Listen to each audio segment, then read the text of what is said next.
Guest is Nick Turley. Nick is head of ChatGPT at OpenAI. He joined the company 3 years ago when it was still primarily a research lab. He helped come up with the idea of ChatGPT and took it from zero to over 700 million weekly active users, billions in revenue, and arguably the most successful and impactful consumer software product in human history. Nick is incredible. He's been very much under the radar. This is the first major podcast interview that he has ever done, and you are in for a treat. We talk about all the things, including the just launched GPT-5.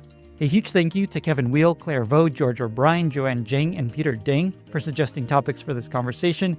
If you enjoy this podcast, don't forget to subscribe and follow it in your favorite podcasting app or YouTube. And if you become an annual subscriber of my newsletter, you get a year free of a bunch of incredible products, including Lovable, Replit, Bold, N8N, Linear, Superhuman, Descript, Whisperflow, Gamma, Perplexity, Warp, Granola, Magic Patterns, Raycast, ChatPRD, and Mobbin. Check it out at lennysnewsletter.com and click bundle. With that, I bring you Nick Turley.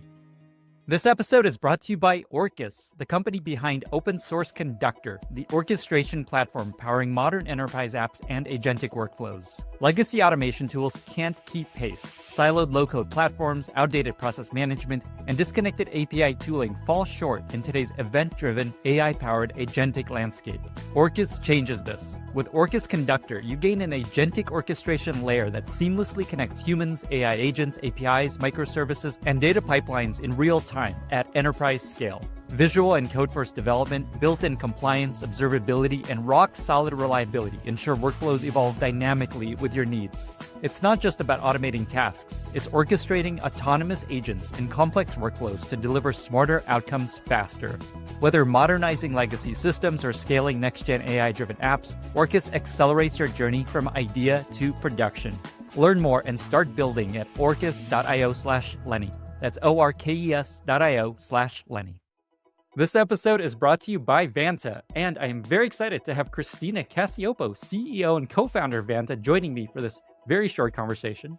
Great to be here. Big fan of the podcast and the newsletter. Vanta is a longtime sponsor of the show, but for some of our newer listeners, what does Vanta do and who is it for? Sure. So we started Vanta in 2018, focused on founders, helping them start to build out their security programs and get credit for all of that hard security work with compliance certifications like SOC 2 or ISO 27001. Today, we currently help over 9,000 companies, including some startup household names like Atlassian, Ramp, and LangChain, start and scale their security programs and ultimately build trust by automating compliance, centralizing GRC, and accelerating security reviews. That is awesome. I know from experience that these things take a lot of time and a lot of resources, and nobody wants to spend time doing this. That is very much our experience, both before the company and to some extent during it. But the idea is with automation, with AI, with software, we are helping customers build trust with prospects and customers in an efficient way. And, our joke, we started this compliance company, so you don't have to. We appreciate you for doing that. And you have a special discount for listeners. They can get $1,000 off Vanta at vanta.com/Lenny. That's VANTA.com/Lenny for $1,000 off Vanta. Thanks for that, Christina. Thank you. Nick, thank you so much for joining me and welcome to the podcast. Thanks for having me, Lenny. I already had a billion questions I wanted to ask you. And then you guys decided to launch GPT-5 the week that we're recording this. So now I have at least 2 billion questions for you. I hope you have a lot of time. First of all, just congrats on the launch. It's coming tomorrow, the day after recording this. Just congrats. How you feeling? I imagine this is an ungodly amount of work and stress. How you doing? It's a busy week, but we've been working on this for a while, so it also feels really good to get it out. So by the time people hear this, they're going to have their hands on GPT-5 and the newest ChatGPT.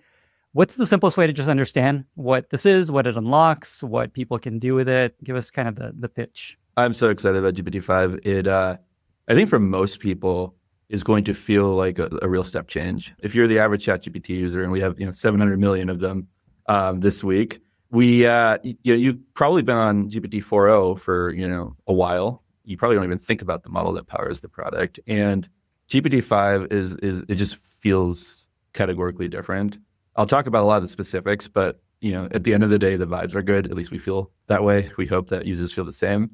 And increasingly, that is the thing that I think most people notice, right? They don't look at the academic benchmarks. They don't look at evaluations. They try the model and see what it feels like. And just on that dimension alone, I'm so excited. I've been using it for a while. But it is also, the smartest, most useful, and fastest frontier model that we've ever launched. On Pure Smarts, one way to look at that is academic benchmarks. On many of the standard ones, whether or not it's math or reasoning or just raw intelligence, this model is state of the art. I'm especially excited about its performance on coding, whether or not that's SWE-bench, which is a common benchmark, or actually front-end coding is really, really good as well. And that's an area where I feel like there's a true step change improvement in GPT-5. But really, no matter how you sort of measure the smarts, it's quite remarkable. And I think people are going to feel the upgrade, especially if they weren't using O3 already. And the second thing beyond smarts is it's just really useful. Coding is one axis of utility, whether or not you have coding questions or you're vibe coding an app. But it's also a really good writer. I write for a living, internally, externally. I just wrote a big blog post that we published Monday. And this thing is like such an incredible editor. And compared to some of the older models, it's got taste, which I think is really exciting. And to me, that's like something that is truly useful in my day to day. And there's a bunch of other areas, like it's state of the art on health, which is useful when you need it. But again, the sort of the thing you can't really express in use cases or even in use cases or data is sort of the vibe of the model, and it just feels a little more alive, a bit more human in a way that is kind of hard to articulate until you try it. So feel good about that. And as mentioned, it's faster. It thinks too, just like O3 did. But you don't have to manually, tell it to do that. It'll just dynamically decide to think when it needs to. And when it doesn't need to think, it just responds instantly. And that ends up feeling quite a bit faster than using O3 did.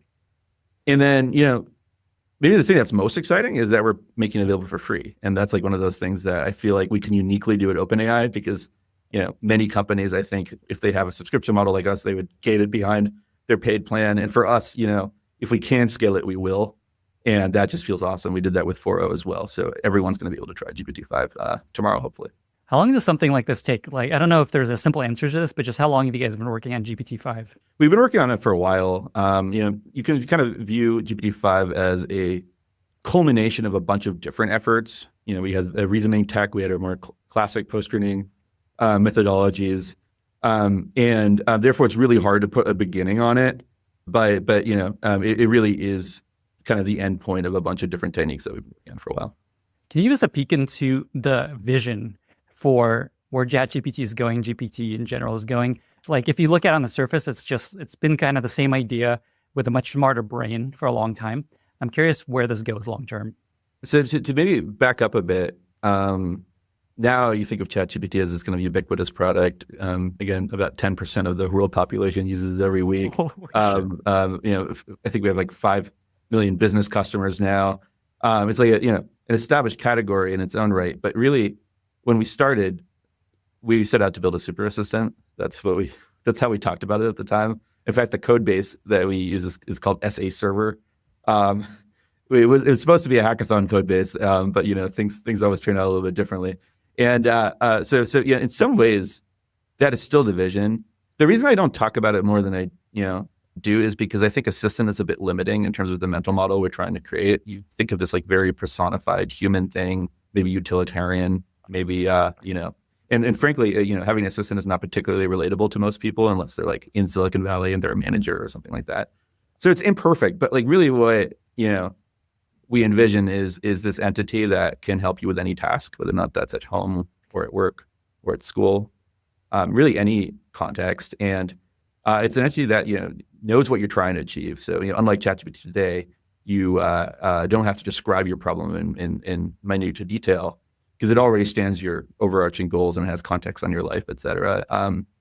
So that's one thing that we're really excited about. The sort of inverse of giving it more inputs on your life is giving it more action space. So we're really excited to allow it to do over time what a smart, empathetic human with a computer could do for you. And I think, the limit of the types of problems that you can solve for people once you give it access to tools like that is very, very different than what you might be able to do in a chatbot today.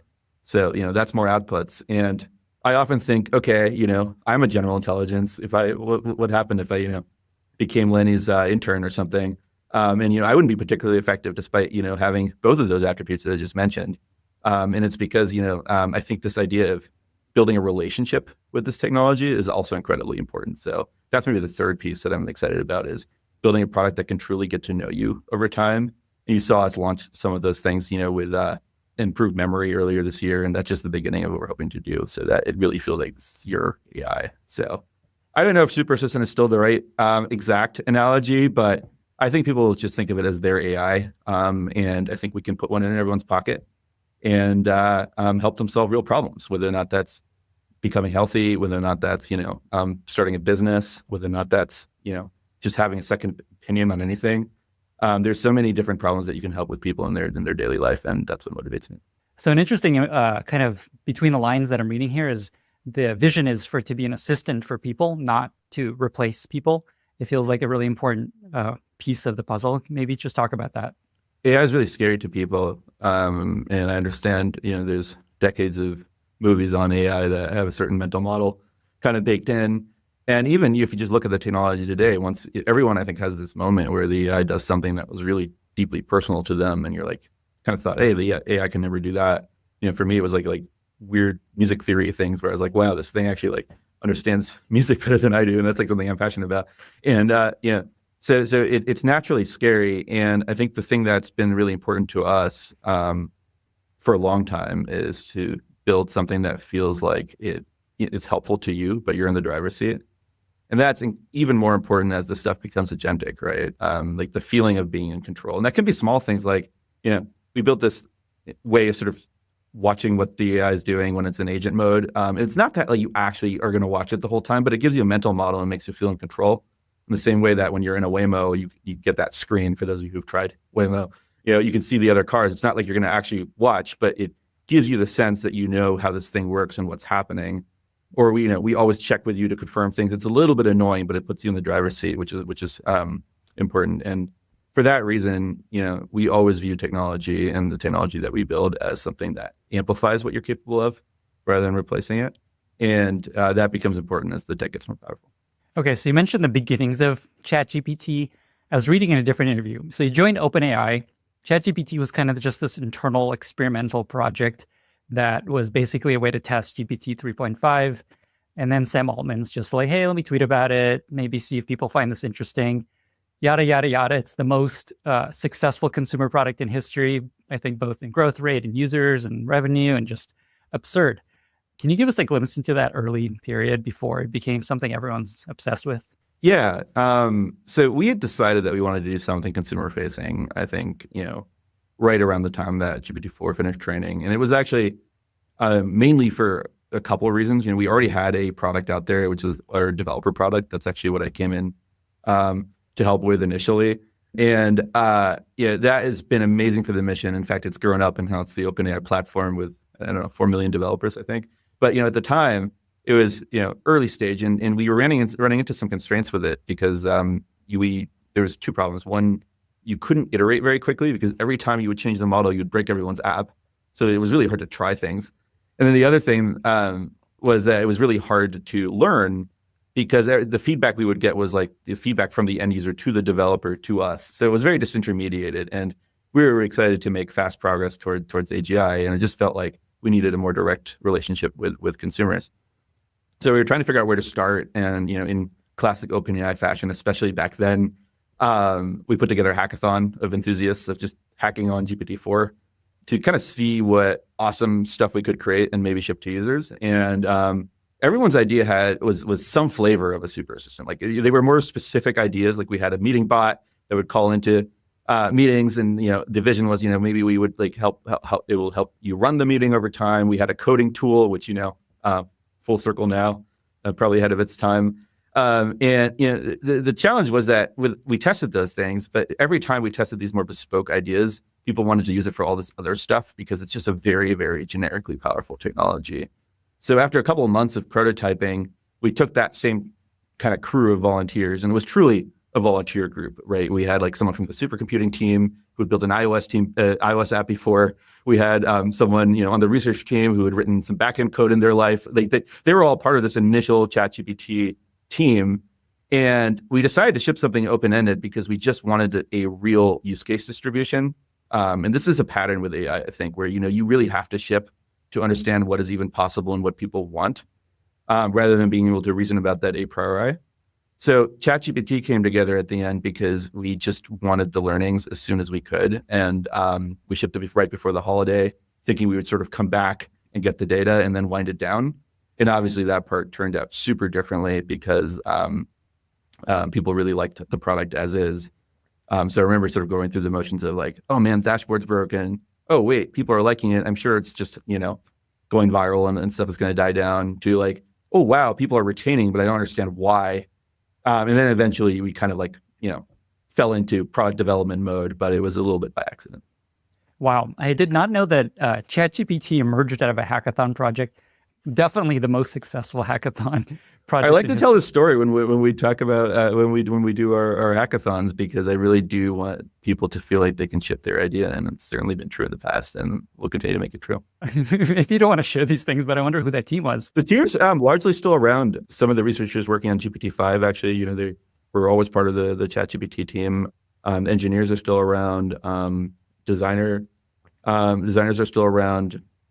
I'm still here, I guess. So you got the team still running things, but obviously we've grown up tremendously, and we've had to, because with scale comes responsibility, and we're going to hit 1 billion users soon, and you kind of have to begin acting in a way that is appropriate to that scale. Right? Okay, so let me spend a little time there. So I don't know if this is 100% true, but I believe it is, that ChatGPT is the fastest growing, most successful consumer product in history. Also the most impactful on people's lives.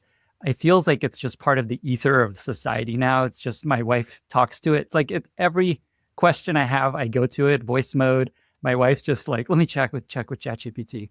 It's just such a part of our life now. And I think it's still early. So many people don't even know what the hell is going on. Just as someone leading this, do you ever just take a moment to reflect and think about just like, holy shit? I have to. It's quite humbling to get to run a product like that. And I have to pinch myself very frequently.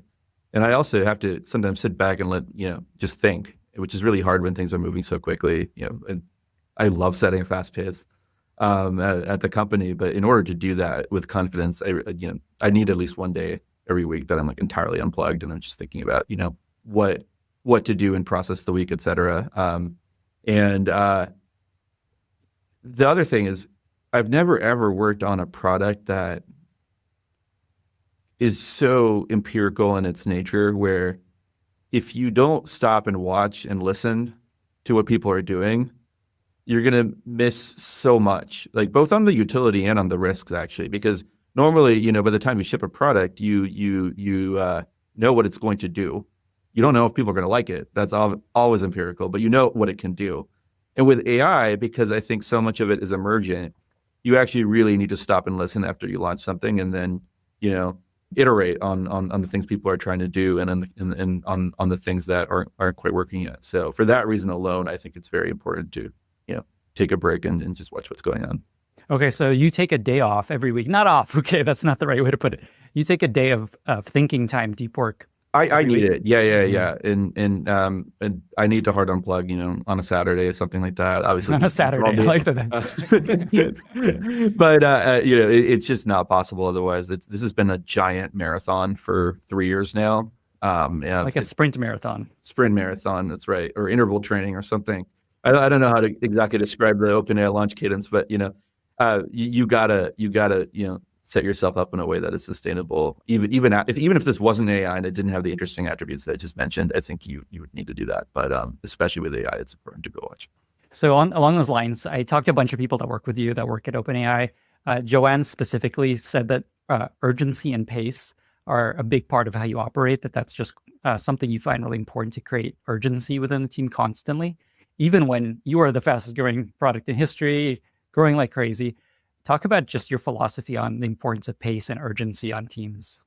Wow, it's nice of her to say that. I spent a lot of two things. With ChatGPT, when we decided to do it, we had been prototyping for so long, and I was just like, in 10 days we're going to ship this thing, and we did. So that was like maybe a moment in time thing where I just really wanted to make sure that we go learn something. But for ever since then, I just spent so much time thinking about why ChatGPT became successful in the first place. And I think there was some element of just doing things where, there was many other companies that had technology in the LLM space that just never got shipped.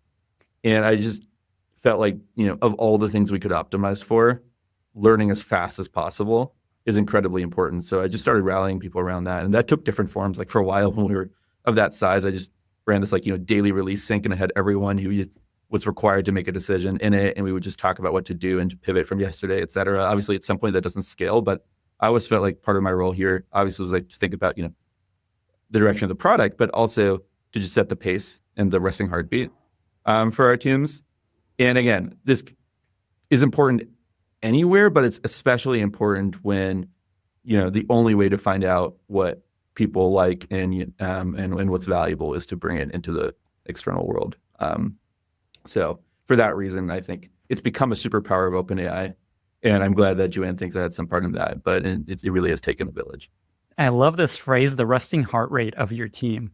Yeah. That's such a perfect metaphor of just the pace being equivalent to your resting heart rate. I actually learned that at Instacart when I showed up there, because we were in the pandemic, and it was kind of all hands on deck. For a while, there was this I think there was a company-wide stand-up because we disbanded all teams. We were just trying to keep the site up. And for me, I'd been used to kind of taking my sweet time and just thinking really hard about things, and that's important. But I really learned to hustle over there, and I think that's come in handy at OpenAI. Okay, so along these same lines, I asked Kevin Wheel, your CPO, what to ask you, and he said to ask you about this principle of, is it maximally accelerated? Talk about that. That's funny. We have a Slack emoji apparently for this now, because I used to say that. Now I try to paraphrase. Sometimes I just really want to jump to the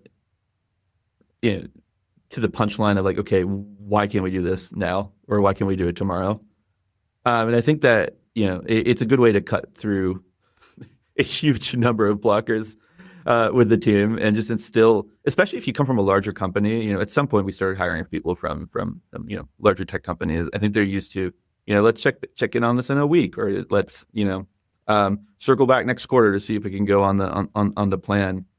And I just kind of, as a thought exercise, I always like people asking okay, if this was the most important thing and you wanted to truly maximally accelerate it, what would you do? That doesn't mean that you go do that, but it's really a good forcing function for understanding what's critical path versus what can happen later.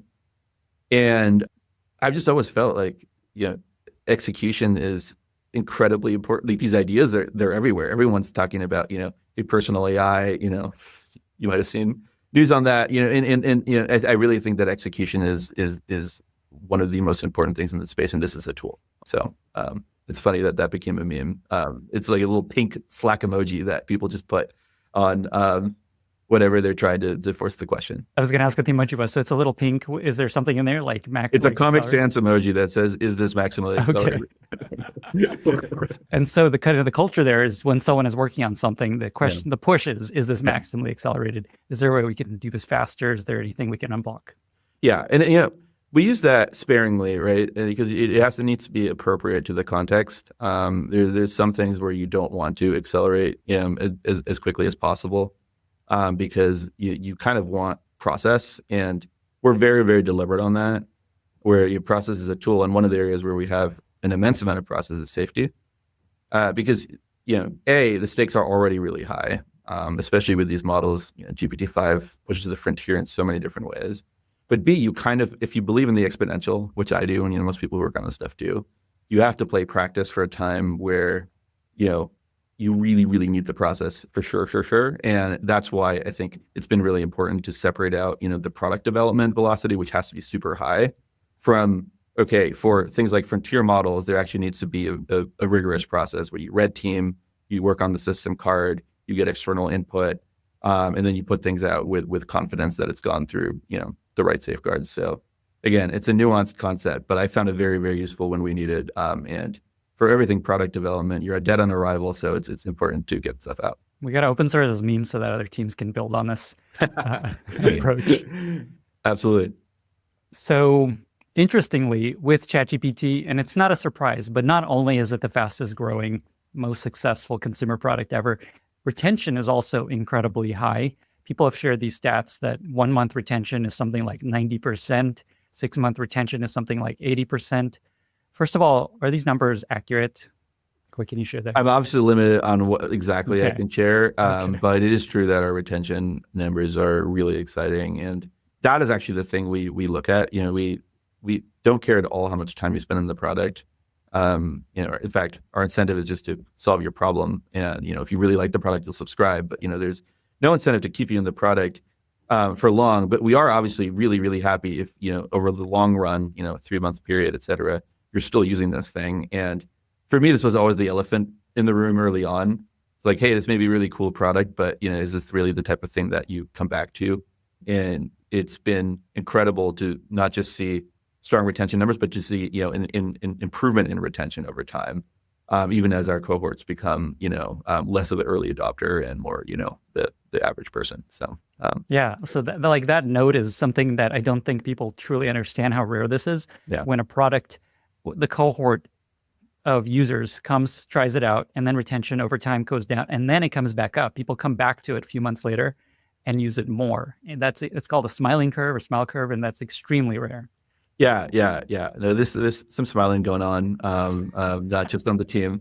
And I feel like I have to acknowledge that some of it is not the product. I think people are actually just getting used to this technology in like a really interesting way, where I find, and this is why the product needs to evolve too, that this idea of delegating to an AI, it's not natural to most people. It's not like you're going through your life and figuring out what can I delegate. Like certain sphere of Silicon Valley does that, because they're in like a self-optimization mode and they're trying to delegate everything they can. But I think for most people in the world, it's actually quite unnatural. And you really have to learn, okay, what are my goals actually? And what could another intelligence help me with?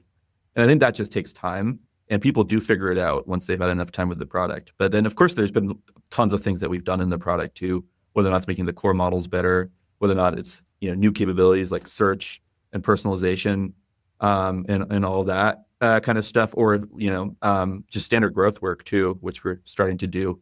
That stuff matters too, of course. So you might be answering this question already, but let me just ask it directly. People may look at this and be like, okay, they're building this kind of layer on top of this godlike intelligence. Of course, it will grow incredibly fast and retention will be incredible. What are you guys actually doing that sits on top of the model that makes it grow so fast and retain so much? Is there something that has worked incredibly well, that has moved metrics significantly that you can share? I mean, one thing we've learned, I'll answer that question in a minute, but the one thing we've learned with ChatGPT is that there really is no distinction between the model and the product. Like the model is the product. And therefore you need to iterate on it like a product. And by that I mean is like, if there's, obviously you typically start by shipping something very open-ended, at least if you're OpenAI. I've learned that's kind of a playbook. But then you really have to look at what are people trying to do. Okay, they're trying to write, they're trying to code, they're trying to get advice, they're trying to get recommendations. And you need to systematically improve on those use cases. And that is pretty similar to product development work. Obviously, the methodology is a bit different, but the discovery is the same. You got to talk to people, you got to do data science, and you got to try stuff and get feedback. So that's like one chunk of work that we've been very consciously doing, is improving the model on the use cases people care about.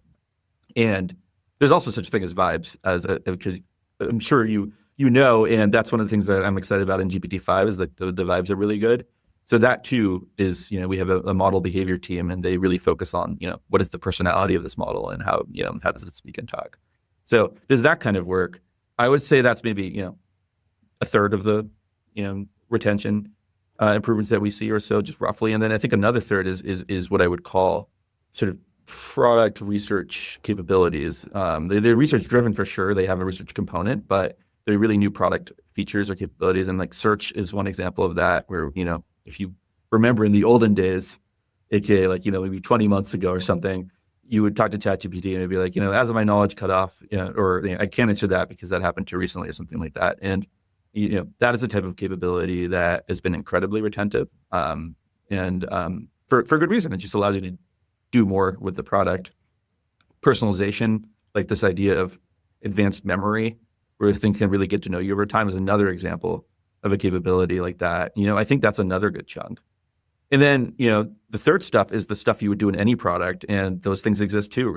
Like not having to log in was a huge hit because it removed a ton of the friction. And I think we had this intuition from the beginning, but we never got to it because we didn't have enough GPU or other constraint to really go do that. So there's the kind of traditional product work too. So I often think about it sort of as roughly a third, but really we're still learning, and we're planning to evolve the product a ton, which is why I'm sure there's going to be new levers. You mentioned something that I want to come back to real quick. You said that it was something like 10 days from hackathon to Sam tweeting about ChatGPT being live. The hackathon happened much earlier, and we were prototyping for a long time. But at some point, we basically ran out of patience on trying to build something more bespoke. And again, that was mostly because people always wanted to do all this other stuff whenever we tested it. So it was 10 days from when we decided we were going to ship to when we shipped. The research we'd been testing for a long time, it was kind of an evolution of what we'd called instruction following, which was the idea that, instead of just completing the sentence, these models could actually follow you instructions. So if you said, summarize this, it would actually do so. And the research had evolved from that into a chat format where we could do it multi-turn. So that research took way longer than 10 days, and that kind of baking in the background. But the productization of this thing was very, very fast. Lots of things didn't make it in. Like I remember we didn't have history, which of course was like the first user feedback we got. The model had a bunch of shortcomings, and it was so cool to be able to iterate on the model. Like the thing I just talked about, like treating the model as a product, was not a thing before ChatGPT, because we would ship it more like hardware, where there'd be a release like GPT-3, and then we would start working on GPT-4, and these weird giant big spend R&D projects that would take a really long time, and the spec was whatever the spec was, and then you'd have to wait another year. And ChatGPT really broke that down because we were able to make iterative improvements to it, just like software. And really, my dream is that it would be amazing if we could just ship daily or even hourly, like in software land, because you could just fix stuff, et cetera. But there's, of course, all kinds of challenges in how you do that while keeping the personality intact, while not regressing other capabilities. So it's an open research field to get there. That's such a good example of, is it maximally accelerated? Okay, we're going to ship ChatGPT. Okay, 10 days. Holy moly. We've been talking about ChatGPT. Clearly, it's a kind of a chat interface. Everyone's always wondering, is chat the future of all of this stuff? Interestingly, Kevin Weil had made this really profound point that has always stuck with me when he was on the podcast, that chat is actually a genius interface for building on a super intelligence, because it's how we interact with humans of all variety of intelligence. It scales from someone at the lower end to a super smart person. And so it's really valuable as a way to kind of scale this spectrum. Maybe just talk about that, and just, is chat the long-term interface for ChatGPT? I guess it's called ChatGPT. I feel like we should either drop the chat or drop the GPT at some point, because it is a mouthful. We're stuck with the name. But no matter what we do with that, the product will evolve. I think that I agree that there's something profound about natural language. Like it just really is the most natural form of communicating to humans, and therefore it feels important that you should be communicating with your software in natural language. I think that's different from chat, though. I think chat was the simplest way to put something to ship at the time.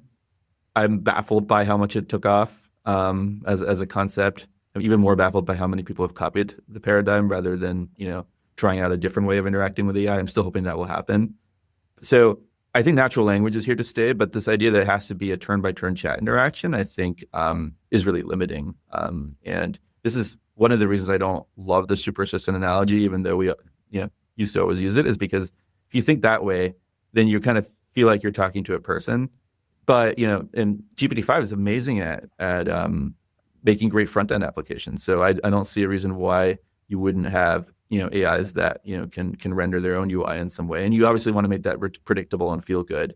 But it feels limiting to me to think of the end-all be-all interface as a chatbot. It actually kind of feels dystopian almost, where I don't want to use all my software through the proxy of some interface. I love being in Figma. I love being in Google Docs.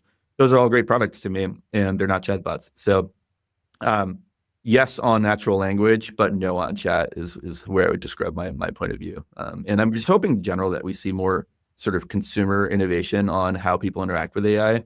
Because there's so many possibilities, and you just got to try stuff. That's why chat stuck, is like, we just did it and people liked it. So I'm hoping that we see more there, and we'll try to do our part. So you mentioned that you kind of like got stuck with this name ChatGPT. Maybe this is part of the answer, but I'm curious, just are there any accidental decisions you guys made early on that have stuck and have essentially become history changing? There's so many, and it's funny because you have like no time to think about them, and then they end up being super consequential. The day was one. We went from chat with GPT 3.5 to ChatGPT the night before, slightly better, but still really bad. What was it called before? It was going to be chat with GPT 3.5. Like, we really didn't think it was going to be a successful product. Like, we were trying to actually be as nerdy as we could about it, because that's really what it was. It was like, a research demo, not a product. So we didn't think that was bad. But I think that in the original release, making it free was a big deal. I don't think we appreciate that, because the GPT 3.5 model was in our API for at least 6 months prior to that. I think anyone could have built something like this. Might not have been quite as good on the modeling side, but I think it would have taken off. So making it free and putting a nice UI on it, very consequential in the way that you take for granted now. And this is why I think that A, distribution, and B, the interface are continuously important even in 2025. The paid business, which now is it's a giant business, both in the consumer space and in the enterprise space. The birth of that was just to turn away demand originally. Like, it was not like, we brainstormed, what is the best monetization model for AI? It was really, what monetization model or what mechanism would allow us to turn away people who are like, less serious than the people who are really trying to use it. And subscriptions just happened to have that property, and it, grew into a large business. I think shipping really kind of funky capabilities before they were polished is another thing where, that feels like a tactical decision, but it became a playbook, because we would learn so much. Like, remember when we shipped Code Interpreter, we learned so much after we shipped it. Now it's known as, I think, data analysis and ChatGPT or something like that, just because we actually got real world use cases back that we could then optimize. So I think there's been a lot of decisions over time that proved pretty consequential, but we made them very, very quickly as we have to. So the $20 a month feels like an important part of this. Feels like everybody's just doing that now. And on that one, actually, I remember I had this kind of panic attack, because we really needed to launch subscriptions, because at the time we were taking the product down every time. It was like, I don't know if you remember, we had this fail whale. There's a little E3 generated poem on it. So we had to get this out, and I remember calling up someone I greatly respect, who's incredible at pricing, and it's like, what should I do? And we talked a bunch, and I just ran out of time to incorporate most of that feedback. So what I did do is ship a Google form to Discord with I think the 4 questions you're supposed to ask on how to price something. I found that in the blog. Yeah, exactly. Yeah, it literally had those 4 questions, and I remember distinctly, A, I got a price back, and that's kind of how we got to $20. But B, the next morning there was a press article on you won't believe the 4 genius questions the ChatGPT team asked to price their. It was if only you knew. So there's something about building in this extreme public where people interpret so much more intentionality into what you're doing than might have actually existed at the time. But we got with the 20. We were debating something slightly higher at the time. I often wonder what would have happened, because so many other companies ended up copying the $20 price point. So I'm did we erase a bunch of market cap by pricing it this way? But ultimately, I don't care, because the more accessible we can make this stuff, the better. And I think this is the price point that in Western countries has been reasonable to a lot of people in terms of the value that they get back. And most importantly, we're able to push things down to the free tier semi-regularly. And we always do that when we can, including with GPT-5. So the survey, just to give it the official name, the Van Westendrop survey, is how you guys ended up pricing ChatGPT. It was the top Google result. This was before ChatGPT had real-time information. Otherwise, it could have maybe priced itself. But it was Discord plus Google Forum plus a blog post on that methodology that got us there. So That is incredible. What a fun story. This is the survey that Rahul Vora at Superhuman popularized in his first round article. Yeah. That's right. Yeah, definitely don't bring me on here as a pricing expert. I think you have got better people for that. Whether it was right or wrong, it is now the fastest growing, insane revenue generating business in the world. So I wouldn't feel too bad.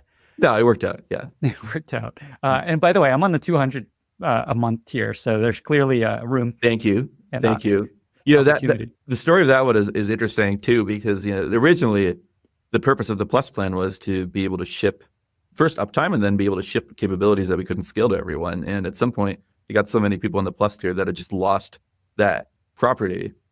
So the main reason we came up with the $200 tier is just we had so much incredible research that's actually really, really powerful. Like O3 Pro or tomorrow GPT-5 Pro.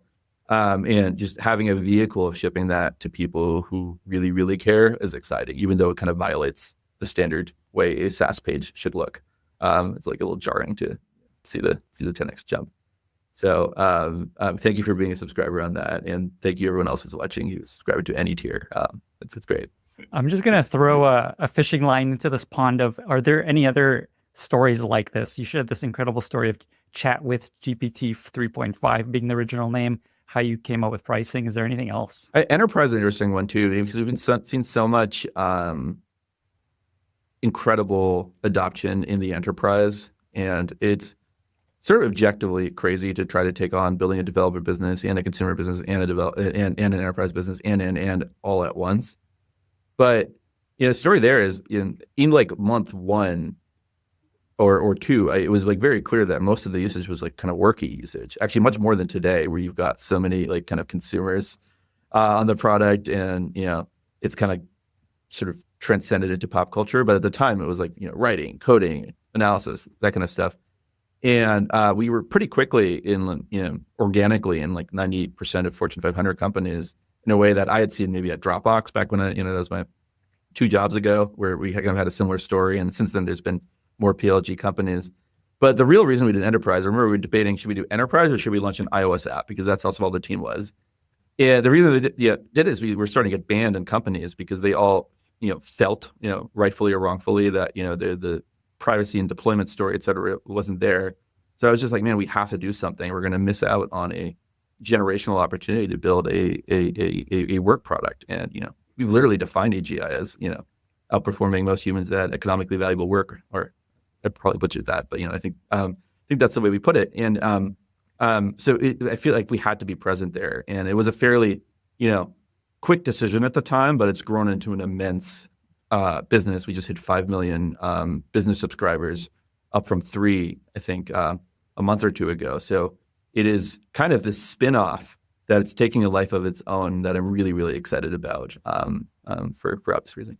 That is a lot to be handling. The platform, essentially the API, the consumer product, the fastest growing, most successful product in history, and also the B2B side, which is clearly a massive business. Do you have any kind of heuristics for how to make these trade-offs, do all this at once and stay sane and be successful? It's a good question. And first off, I don't run the developer stuff anymore. We found someone way more competent, Olivier, to do that. And he's amazing. So I still look after the, various forms of chat, but I luckily don't have to make that trade-off. OpenAI does, and I can get into that too, but it keeps me a little bit more sane. I will say that you kind of have to prioritize in 2 different ways when you're building on this AI stuff. One is sort of working backwards from the model capabilities, and that is much more art than science, where I think you really need to look at what tech do we have available and what is like the most awesome way to productize it. And if you applied to some sort of PM framework to that, I think you would do something horribly wrong, because if you have tech that's, for example, GPT-5 is really, really good at front-end coding now. Like, I think that means you got to reprioritize it. You got to like actually bring that capability to life. Maybe that's, making ChatGPT better at vibe coding and rendering, applications. Maybe that's more like, leveraging the taste of the model to make the UI more expressive. There's like a number of things we could do, right? But you kind of have to replan and reprioritize. And that, is more important than any particular audience segmentation. It's really just looking at, what is the magic thing we have and how do you make it shine? Voice is a similar thing. It wasn't like our customers need voice, they're begging for it or something like that. It's like, wow, we figured out a way how to, to make these things anything in and anything out. What is like a creative, awesome way to productize that? And then we can see what people do. So I think that's one chunk of it. But then the other chunk of it really is more like classic product management, where you need to listen to customers. And then when your customers are really different, that can be confusing because, ChatGPT is a very general purpose product. We see when you look at end users, there's actually an immense amount of overlap in terms of what they want, like primitives like projects or, history search or sharing and collaboration, like all those kind of things. They are actually very, very present, whether or not you're talking to people at work or you're talking to people at home and school. There's slightly different mechanics sometimes, but they're largely similar investments that I think we can get a lot of mileage out of. And then there's enterprise-specific work that we just have to do. Like you got to do HIPAA, you got to do SOC 2, you got to do all those things if you want to be a serious player. And those are just non-negotiable. So it's complex, as you correctly identified, but it's kind of the curse of working on a very open-ended and powerful technology. One analogy that someone at OpenAI who I really respect sometimes uses is like we're kind of like Disney, where Disney has this like one kind of creative IP, which is like their content, and they have cruises and they have theme parks and they have comics and they have all these different things. And I think we have amazing models, but there's all these different ways that you could productize them, and we kind of just have to maximize the impact in all these different ways. As you were talking, I was thinking about how usually horizontal platforms that are just so general and can do so much take a long time to take off because people don't know what to do with them. They're not amazing at anything. And this is an amazing counterexample where it took off immediately and everyone figured it out. And then over time, they figured it out more and more. But I think the reason why is because it just went live. Talk about another consequential decision, actually. We were debating waitlist, no waitlist, because we just really knew we couldn't scale the engineering systems. And, the fact that there was no waitlist, which no OpenAI release had worked like that before, ended up being consequential because like you were able to watch what everyone else was doing live. So I think when you launch these things all at once for everyone, there really is a special moment where you can see what other people are doing and learn from that. And a lot of that is actually out of product. There's these crazy TikTok posts that go viral and they have like 2,000 use cases in the comments. And I go through those in detail because it's not like I knew about those use cases either. Like they're very, very emergent.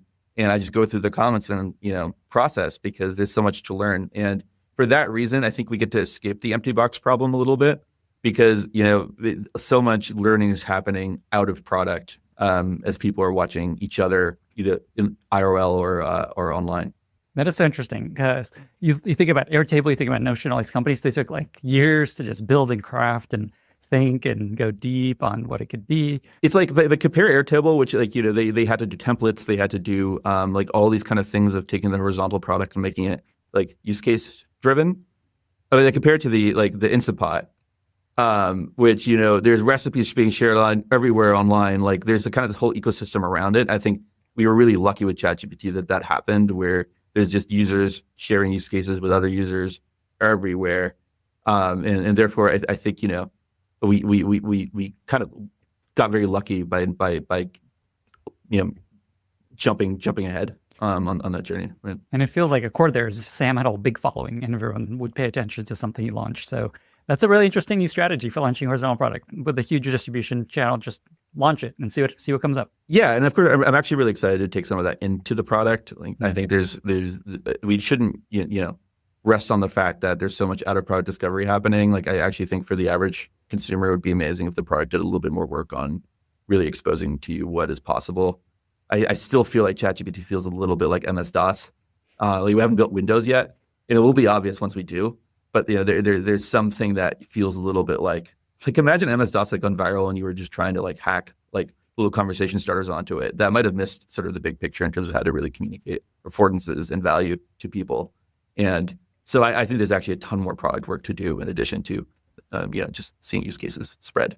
Are you able to share just what you think that might look like, this Windows version of ChatGPT? I'll let you know when we figure it out. Okay. We're hiring. I think there's so many interesting product problems here. Okay, got it. By the way, I also love that TikTok was like your feedback channel. Those comment threads they're just so wild. And also the love that people have for it, like the excitement with which they're sharing their product. I kind of feel like it's special that people are so excited to share what they're doing with your product. And I don't take that for granted either. This episode is brought to you by PostHog, the product platform your engineers actually want to use. PostHog has all the tools that founders, developers, and product teams need, like product analytics, web analytics, session replays, heat maps, experimentation, surveys, LLM observability, air tracking, and more. Everything PostHog offers comes with a generous free tier that resets every month. More than 90% of customers use PostHog for free. You are going to love working with a team this transparent and technical. You'll see engineers landing pull requests for your issues, and their support team provides code-level assistance when things get tricky. PostHog lets you have all your data in one place. Beyond analytics events, their data warehouse enables you to sync data from your Postgres database, Stripe, HubSpot, S3, and many more sources. Finally, their new AI product analyst, Max AI, helps you get further, faster. Get help building complex queries and setting up your account with an expert who's always standing by. Sign up today for free at posthog.com/Lenny and make sure to tell them Lenny sent you. That's posthog.com/Lenny. How do you find emergent use cases these days? I imagine the volume is very high. Do you have kind of a trick for figuring out, oh, here's a new thing we should really think about? Before I built the product team, I actually built the data science team because I was getting frustrated. I was talking to as many users as I could. In my calendar, the weeks after ChatGPT was just 15-minute user interview the whole week through. And it was usually I stopped doing interviews when I can predict what the next person's going to say. That's how I know I've talked to enough users. But it just wasn't happening. I just kept getting new stuff. So data is one way out where I think we have conversation classifiers that without us having to look at the conversations allow us to kind of figure out what are people talking about, what use cases are taking off, et cetera. And I think that's very, very helpful. The qualitative stuff is important for empathy. Even though you're never going to get a wrap on all the use cases people have, I still spend a huge amount of my time doing that. And then, things like those TikToks, collections of threads, I think they're really, really useful. And it's just fun to watch people talk to each other about the various use cases that they have. Is there kind of a new emergent use case that you're excited about? Or is there a really unusual use of ChatGPT that you think about that'd be fun to share? I mentioned this earlier, but I had always conceptualized ChatGPT as a worky product, whether or not you're at home or you at work. I feel like getting help with your taxes is very similar to the types of things you do at work, or planning a trip is actually very similar to planning an event for work. So I always felt like, okay, this thing is going to kind of be a productivity tool, and I think something has happened over the last few months where that has begun to change, and I really do think the fact that you have consumers turning to this thing for day-to-day advice, helping them have better relationships, people talk about how this thing saved their marriage is really exciting to me because they use it to process their own emotions, get feedback on their communication style. They just have a buddy to talk to about really difficult things. And that comes with a ton of responsibility and work that we have to do to make those things like life advice great. But it also is really, really important to me because you can't run away from those use cases. You have to run towards them and make them awesome. And that's part of what we're trying to do. So that emergent behavior is really, really cool. And more broadly, I am so excited about education. I'm so excited about health. I think it would really be a waste if we didn't take the opportunity of using ChatGPT to really, really help people. And I think we've just begun to scratch the surface on that. So there's many aspirational use cases that I want to make happen.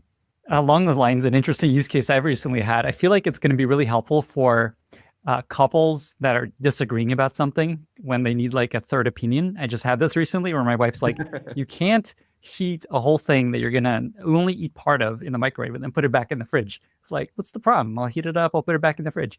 And she's like, no, that's really dangerous. I'm like, let's ask ChatGPT. And the fact that she so trusts ChatGPT now and relies on it throughout the day, it's such a valuable third independent party that we can go to. Yeah, totally. And a lot of those micro interactions talk about interesting product work, right? those are micro interactions are important, right? Did it like definitively weigh in, or did it help you guys think through, that disagreement and, solve it on your own? I think those details actually matter a lot, and it's where we're spending a bunch of time. Along those lines, there was this whole launch of the very sycophantic version of ChatGPT where it was just, you are the best person in the world. Everything you tell me is amazingly correct. Are you able to tell us just what happened there? Yeah, we have all kinds of collateral online because we really felt like we should over communicate on how we discovered it, what we did about it, et cetera. So I encourage people to check that out. We have a whole retro on that model release. But basically what happened is that we pushed out an update that made the model more likely to tell you things that sound good in the moment. And like you're totally right. You should break up with your boyfriend or something like that. And that's just really dangerous. And we took it more seriously than you even might expect, because again, at current technology levels, you can kind of laugh about it. Maybe it's like, this thing's always complimenting me. I thought it was just me. I saw all those comments online. But it actually is really important to make sure that these models are optimized for the right things. And we have an immense, I think, luxury to have a mission that affords us to really help people, a business model that does not incentivize, maximizing engagement, or time spent in the product, right? So it's really important to us that you feel like this product is helping you with your goals, whether or not that's your current goals or even your long-term goals. And oftentimes, being extremely complimentary with the user isn't actually in service of that. So we instilled new measurement techniques. Like, whenever we put these models in contact with reality and we, learn about a problem, we actually go back and make sure we have good metrics for this stuff. So, we measure sycophancy now with every release to make sure we don't regress and can actually improve on that metric. GPT-5 is an improvement, which is really exciting for me, but we have more work from there. And more broadly, it caused us to articulate our point of view. I actually spent a bunch of time on a blog post that we just published on Monday on what we're optimizing ChatGPT for. And it really is for your, to help you thrive and achieve your goals, not to keep you in the product. And so there was a bunch of good outcomes from that incident. It's a good example of how contact with reality is not just important for the use cases, but also for learning what to avoid, because you would have never discovered this issue purely in a lab unless you actually heard it from users. I am excited to read that blog post. Then I was going to ask you this, just like how your feedback on it. Yeah. And I guess, is there anything more there, just like how because this tension is so difficult, like, helping people feel supported, but not just letting them believe everything they want to believe. Is there anything more you can share there, just trying to find that middle ground? Incentives are important. There's a famous saying, show me the incentive and I'll show you the outcome. Charlie Munger, maybe? Yeah, I think that's where it came from, right? And I think that's very, very important. So I would take a good look at, our mission, our business model, the type of product we're trying to build. And, I really think that, ChatGPT is a very special product because I think in vast majority of cases, it makes you leave it feeling better, not worse. And feeling like you're achieving something you're trying to do. And so I think that those incentives really matter because it helps you reason about, okay, when there isn't behavior in the wild that's not good, was that a bug or was that by design? And with sycophancy, I can very much say that to us, that's a bug. And then on, the forward-looking work, there's so many, kind of challenging scenarios to get right. And you could easily run away from these use cases, like, you and your wife going to this thing for, input on a relationship question or like a dispute. You could very easily run away if you were totally risk avoidant and say, sorry, I can't help you with that. I think that's what most tech companies do when they hit a certain scale. They run away from these use cases. And I think it's a lost opportunity to help people. So we want to run towards these use cases by making the model behavior really, really great. That can mean connecting you with external resources when you're struggling. That can mean not directly answering your question, but instead giving you a helpful framework. In the case of like, should I break up with my boyfriend? ChatGPT should probably not answer that question for you, but it should help you think through that question in the way that a thoughtful companion would. So I think it's really important to do the work because I think the upside is immense. That is a really profound point you're making there, that if most companies, if their users want to ask them something risky, like getting medical advice, or should I break up with my partner, or what should I do with this big problem I have? I feel like we would have immense regret if you had a model that was state of the art on Health Bench, which is, GPT-5 is state of the art on, a bunch of these medical benchmarks, right? And you didn't use that to help people. Like if you just disabled that use case because you wanted to like avoid all possible downside. I think the duty is to make it awesome, and to do the work, talk to experts, figure out how good it really is, where it breaks down, communicate that. And, I think this technology is too important and has too much potential positive impact on people to run away from these high stakes use cases. And fast forward to today, it's saving lives regularly. It's probably saving relationships regularly. Such a consequential decision, which I imagine was made early on. We're just at the beginning of watching how this stuff can transform people. It's incredibly democratizing. If you compare, the rollout of this with the rollout of the personal computer, right? Computers were like so scarce when they first came out, and this stuff is ubiquitous in a way where you have access to a second opinion on medical stuff. You have access to, a relationship buddy. You have access to a personal tutor on literally any topic that makes you curious. It's really, really special that we get to do that. So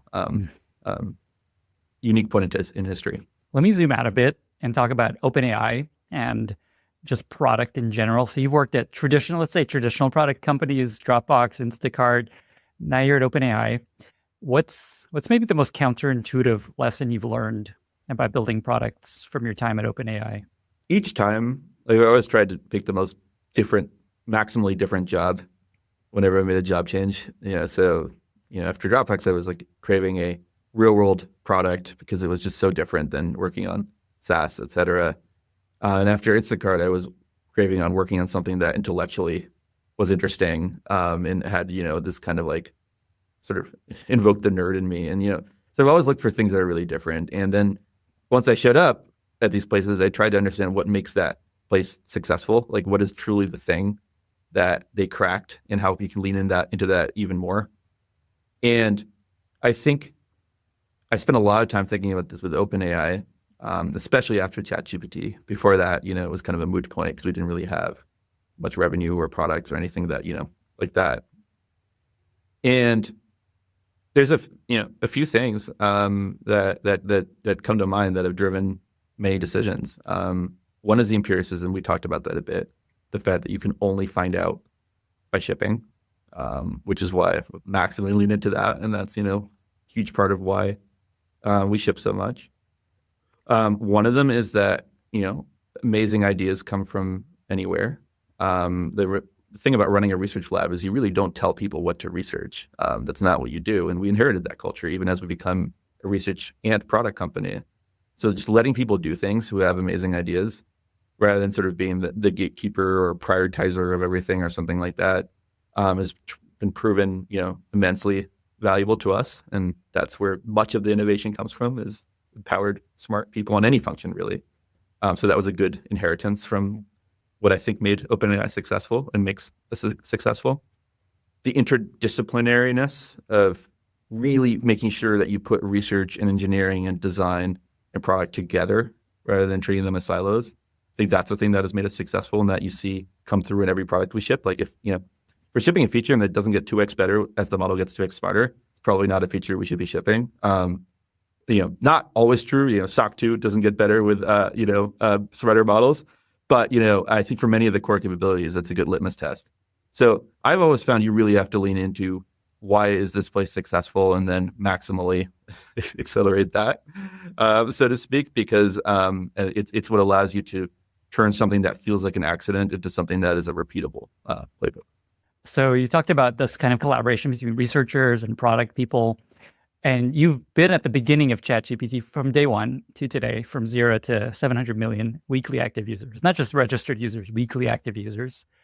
How have you approached building out that team over time? One of the other inheritances of being in a research lab is that you take recruiting really seriously.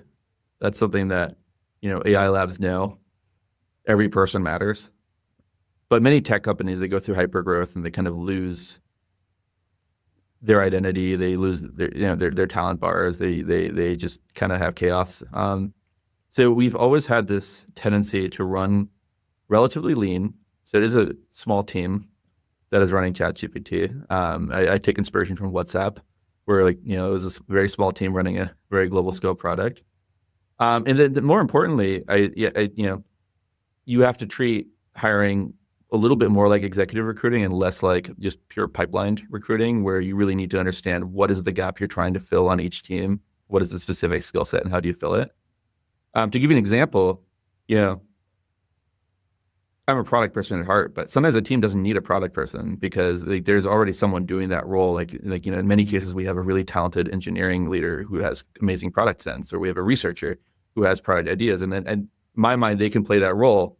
And maybe we have something else missing instead. Like maybe we need like a little bit more front end or something like that.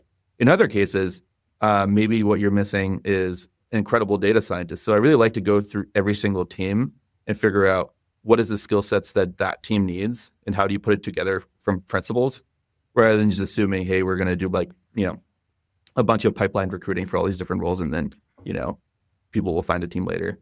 So I think that's always felt really important to me. And it's the way that you keep your team really small, yet super high throughput. It also allows you to hire people who I think Keith Rabois calls this like barrels, I think. Barrels and ammunition, where he thinks, I think this comes from him, but the idea being that sort of the throughput of your org depends on how many barrels you have, which is like people who can make stuff happen. And I think you can hire, and then you can add ammunition around them, which is like people helping those people. And I think that's been really true for our recruiting too, where we try to maximize sort of the number of empowered people who can ship, because that's how you have a small team and still get the ton done. So there's a couple of things, and I spend a lot of time on like vibes too, with like each team, because I think one of the things that is challenging when you try to do research and product together is that the cultures are different. People have different backgrounds. And I think to make that go super well, you need to spend time team building and making sure that people have a huge amount of trust for each other's skill sets, feel like they can think across their boundaries. I really believe that product is everyone's job, for example. And for that reason, the recruiting sort of doesn't stop when the people are on the door. It actually starts because you have to, start making the teams awesome. Is there something you do with team building that would be fun to share? Just like something you do to create I just love whiteboarding with teams. Like I just like love getting into a generative mindset. It breaks down everything. So that's the thing that I try. It's not particularly creative, but I find it to be a universal tool where the minute you can get people to stop thinking about, what's my job versus the other person's job, and more like, we're all in a room like trying to crack something together, that is incredible. You mentioned this idea of first principles. This came up actually when I talked to a lot of people about you. Is this something you're really big on? A lot of people talk about first principles. Most people are like, I don't really understand, or they think they're amazing at thinking from first principles. Is there something you can share of just what it actually looks like to think from first principles? Maybe an example that comes to mind where you really went to first principles and came up with something unexpected. This is not something I'd ever say about myself. It's nice that someone else would say it, but it's a mysterious thing. I think you just really gotta get to ground truth on what you're really trying to solve. Like, for example, as I mentioned with the recruiting thing, like I'm not dogmatic that you have to have a product manager and an engineering manager and a designer or whatever. We're just trying to make an awesome team that can ship. So in that case, first principles means just really understanding what we actually need and what we're missing, rather than applying a previously learned process or behavior. So, I think that's a good example. Another good example of I think being first principles in this environment is does this feature need to be polished? We get a lot of crap for the model chooser, and I own it. I've tried to say that to everyone who will listen. For those who don't know, model chooser is this like giant drop down in the product that is like literally the anti-pattern of any good product traditionally. But if you are actually reason from scratch, like, is it better to wait until you've got a polished product, or to ship out something raw, even if it makes less sense, and start learning and getting it into people's hands? I think a company with a lot of process or a lot of just learned behaviors we'll make one call, which is, no, we have like a quality bar when we ship and that's what we do. If your first principles about it, I think you're like, you know what, we should ship. It's embarrassing, but that's strictly less bad than, not getting the feedback you wanted. So I think just approaching each scenario from scratch is so important in this space, because there is no analogy for what we're building. Like you can't copy an existing thing. There's no, are we like an Instagram, or are we like, a Google, or like a productivity tool or something like that?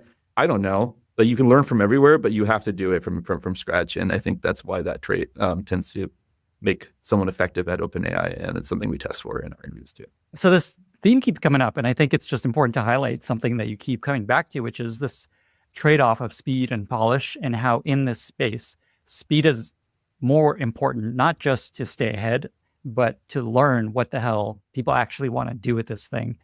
Is there anything more that you think people just may be missing about why they need to move so fast in the space of AI? Yeah, I mean, the boring answer would be, it's competitive and everyone's in AI and they're trying to outcompete each other. Yeah, I think that may be true, but that's not the reason that I believe this. The reason really is that you're going to be polishing the wrong things in this space. You absolutely should polish, things like the model output, et cetera, but you won't know what to polish until after you ship. And I think that is uniquely true in an environment where the properties of your product are emergent and not knowable in advance. And I think that many people get that wrong, because like the best product people tend to be craftspeople, and they have a traditional definition of craft. I also think it would be easy to, use all what I just said as an excuse not to eventually build a great product. So I often tell my teams that shipping is just kind of one point on the journey towards awesomeness. And you should pick that point intentionally, where it doesn't have to be the end of your iteration at all. It can be the beginning, but you better follow through. So we've been doing a bunch of work, especially over the last quarter, of like really cleaning up the UI of ChatGPT. I'm really excited to do the same for the sort of the response layouts and formats next, simply because once you know what people are doing, there's no excuse to not polish your product. It's just really, in a world where you don't know yet, you might get very distracted. So it's situational. Again, you kind of have to be first principles about it. But I do think using velocity, especially early on, as a tool. Actually, this has been said about consumer social, for example. This is not the first space where people have said, hey, you just got to try 10 things because you're probably going to be wrong. So I don't think this is, never existed before as a dynamic either. But I do think with AI, it's important to internalize. And there's also an element of the models are changing constantly. And so you may not even realize what they're capable of, I imagine. Totally. The models are changing. And the best way to improve them, whether or not you're a lab or actually just someone who's doing context engineering or fine-tuning a model maybe, you need failure cases, real failure cases, to make these things better. The benchmarks are increasingly saturated. So really you need real-world scenarios where your product or model is not actually doing the thing it was supposed to do. And the only way you get that is by shipping, because you get back to sort of use case distribution and you can make those things good. And therefore, it's actually the best way to then go articulate to your team, especially your ML teams, what to hill climb on. It's like, people are trying to do X and the model's failing in ways Y. Now let's make those things really good. This point about failure cases makes me think about something that both Kevin Wheel and Mike Krieger shared, which is that evals are becoming a huge new skill that product people need to get good at, because so much of product building is now evals, writing evals. Is there something there you want to share? My entire OpenAI journey has been this journey of rediscovering eternal product wisdom and principles in like slightly new contexts. So I remember I started writing evals before I knew what an eval was, because like I was just outlining sort of very clearly specified ideal behavior for various use cases until someone told me, hey, you should make an eval. And I realized there was this entire world of research evaluation benchmarks that had nothing to do with the product that I was trying to make. And I was like, wow, this might be the lingua franca of how to communicate what the product should be doing to people who do AI research. And that really clicked for me. And at the end of the day, it's not that different from the wisdom of you ought to articulate success before you do anything else. It's just a new mechanism for doing that. But you can do it in a spreadsheet. You do it anywhere. And really want to demystify it for people who hear that term. Like, it's not some technical magic that you have to understand. It's really just about articulating success in a way that is maximally useful for training models. Awesome. I have a post coming out soon that gives you a very good how-to for PMs of how to write evals. I would love to read it, Okay. and I hope you agree with what I just said, because maybe there's some steep to it. Yeah. Yeah, and now there's all these tools that make this easier for you. Totally. Okay, so this basically backs up this point that this is just a very important skill that product teams and builders need to get good at. Yeah. Okay, just a few more questions. I know you have a lot going on today. One is that this trend of ChatGPT being a big driver of growth for traffic to sites, for products. For example, ChatGPT is now driving more traffic to my newsletter than Twitter, which completely shocked me. I just was looking at my stats. I'm like, what the hell? This is not something I knew was coming. So just, I guess, thoughts on the future of this, how you think about just ChatGPT driving growth and traffic to products and sites.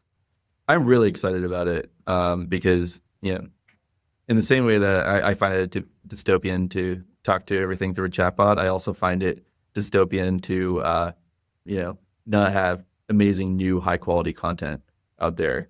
And for that reason, I talked a little bit earlier about search and how that solved like a really important user problem early on, because you had this like knowledge cutoff thing and you suddenly could talk about anything. Very obvious in retrospect.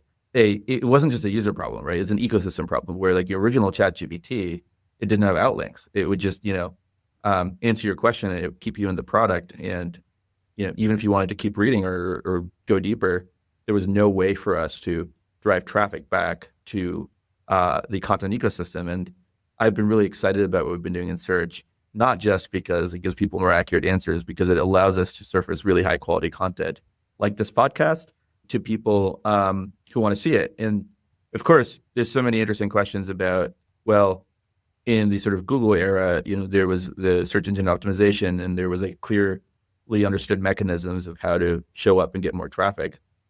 So I get a lot of questions from people like, what is the equivalent of that? The AI era, if I'm Lenny and I want to like 10x the traffic to my podcast, what do I actually need to do?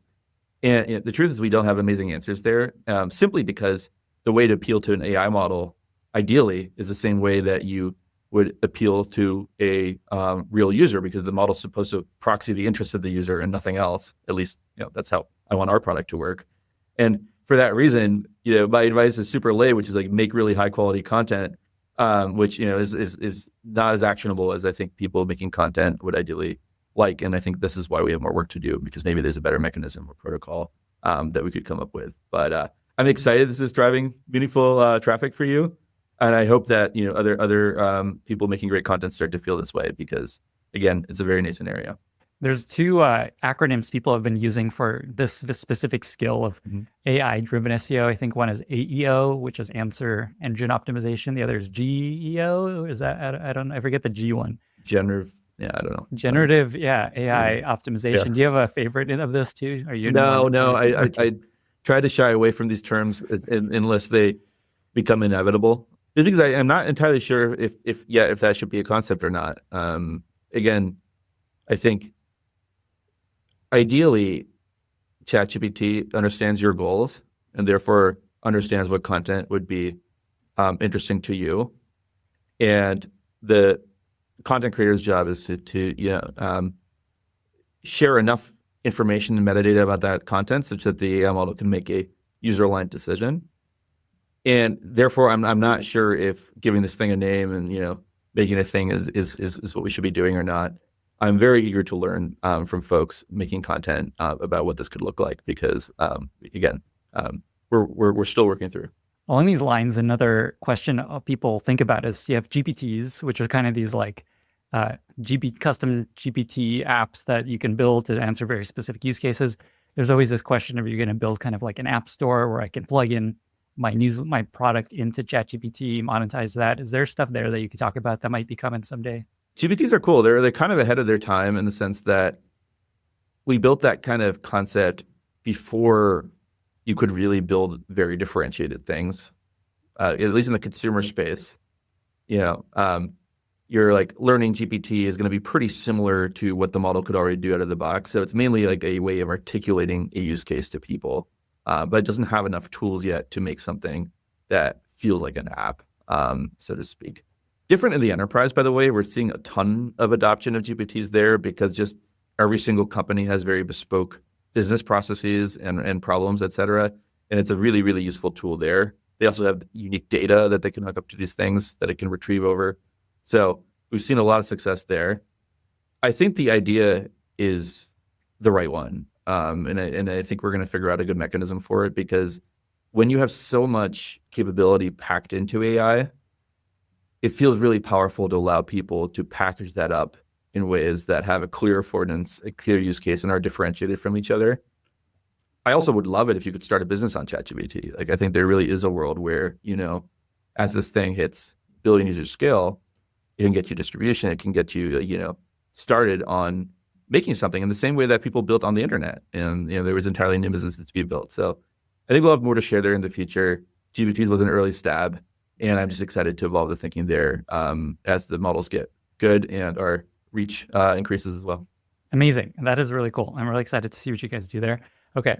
Completely different direction. Something that I know about you is you studied philosophy in college. I did. Computer science and philosophy, right? A combo.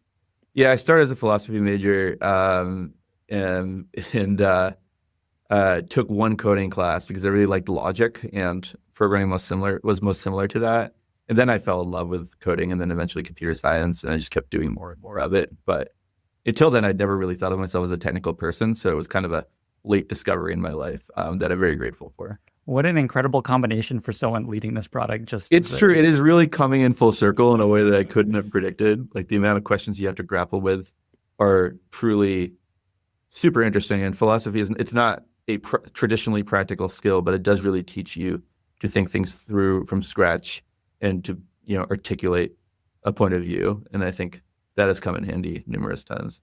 Is there a specific philosopher or school that has been most handy to you, or is there more just a general there's so many. Okay. I wrote my senior thesis on whether and why rational people can disagree, which also comes in handy when a lot of people with very different values have opinions on your model behavior or on how things should work. So I really like 20th century analytical philosophers. It's kind of nerdy stuff, but I don't know if I have a favorite. Too many to count. But that's the kind of stuff I like. And some of it ends up being quite analytical. Like, you have let P be this theory of love, and let Q be, this other theory of love. And then you do some sort of symbolic manipulation. So it is just as much a sort of brain thought exercise as it is, or it is much more that than practical. But it taught me how to think in a way that continues to be pretty valuable. Incredible. What a cool combo of skills and background. Last question before we get to your very exciting lightning round. So you were a product leader at Dropbox, then Instacart. Now you're the PM of arguably the most consequential product in history. How did you land in this role? What was the story of joining OpenAI and taking on this work? Every single career decision I ever made, including my first one out of college, was just figuring out who are the smartest people I know that I want to hang out with and learn from, and can I work with them? And I don't know how to vet companies. I don't know how to really logically think through, what space is going to take off or something like that.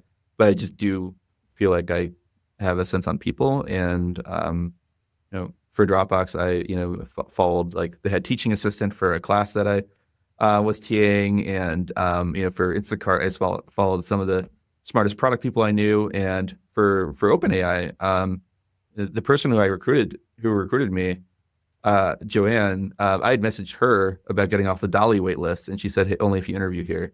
So she kind of turned it into a reverse recruiting thing. And initially, honestly, I didn't know what I would do here because it was a research lab and I was a product person. And they said, "Don't worry, we'll figure it out." And they were sort of being cagey, and I thought they were being cagey because it's OpenAI and they can't share anything.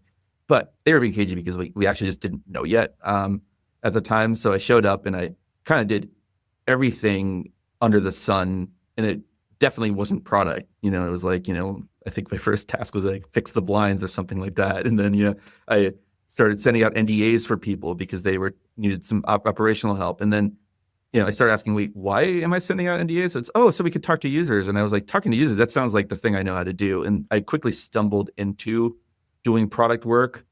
And then eventually, leading a bunch of product work, but it was organic by just, showing up and doing what had to be done.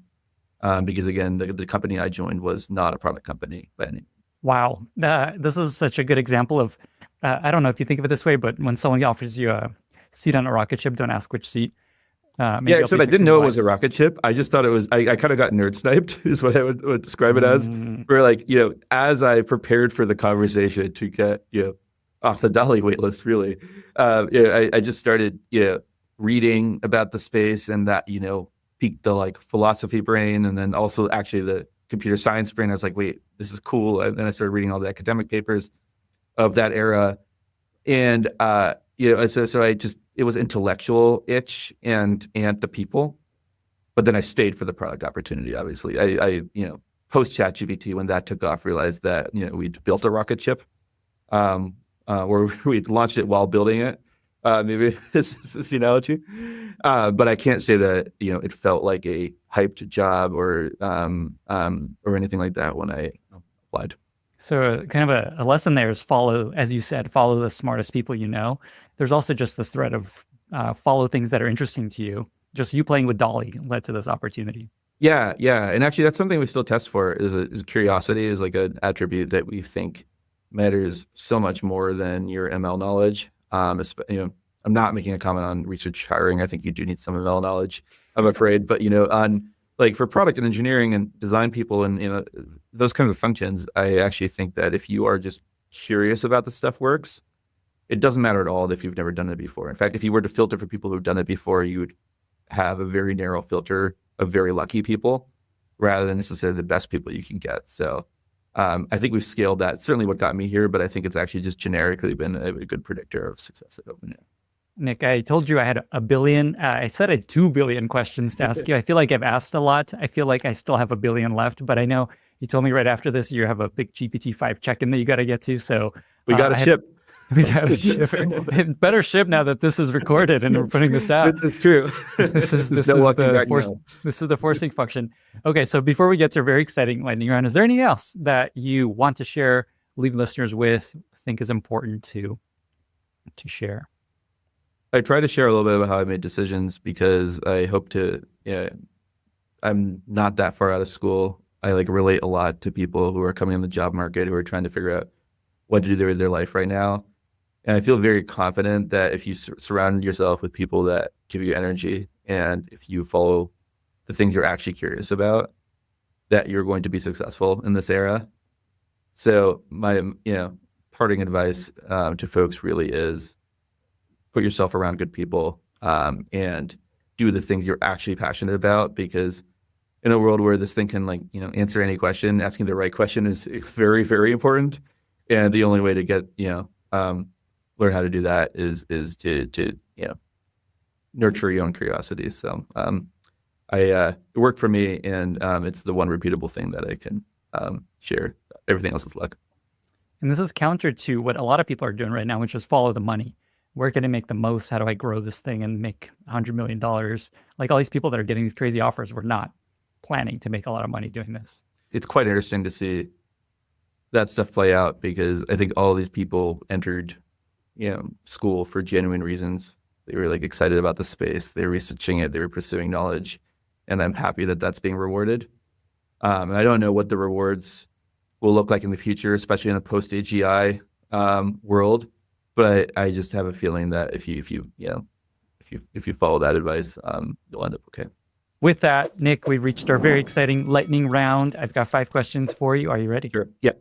What are 2 or 3 books that you find yourself recommending most to other people? In the product space, probably things like High Output Management or The Design of Everyday Things, or those kind of classic type things, because I think they're extremely applicable in AI. We talked about philosophy. I don't know. Is there a philosophy book you like? Here's the one to read if you're going to. Oh man, anything by Rawls and Nozick. I like the political stuff. I think it's really fun. That is the type of thing I recommend. I don't think there's a practical reason to read that stuff, but I will nerd out about it with you. So at your own peril. Do you have a favorite recent movie or TV show you've really enjoyed, if you've had time to watch anything?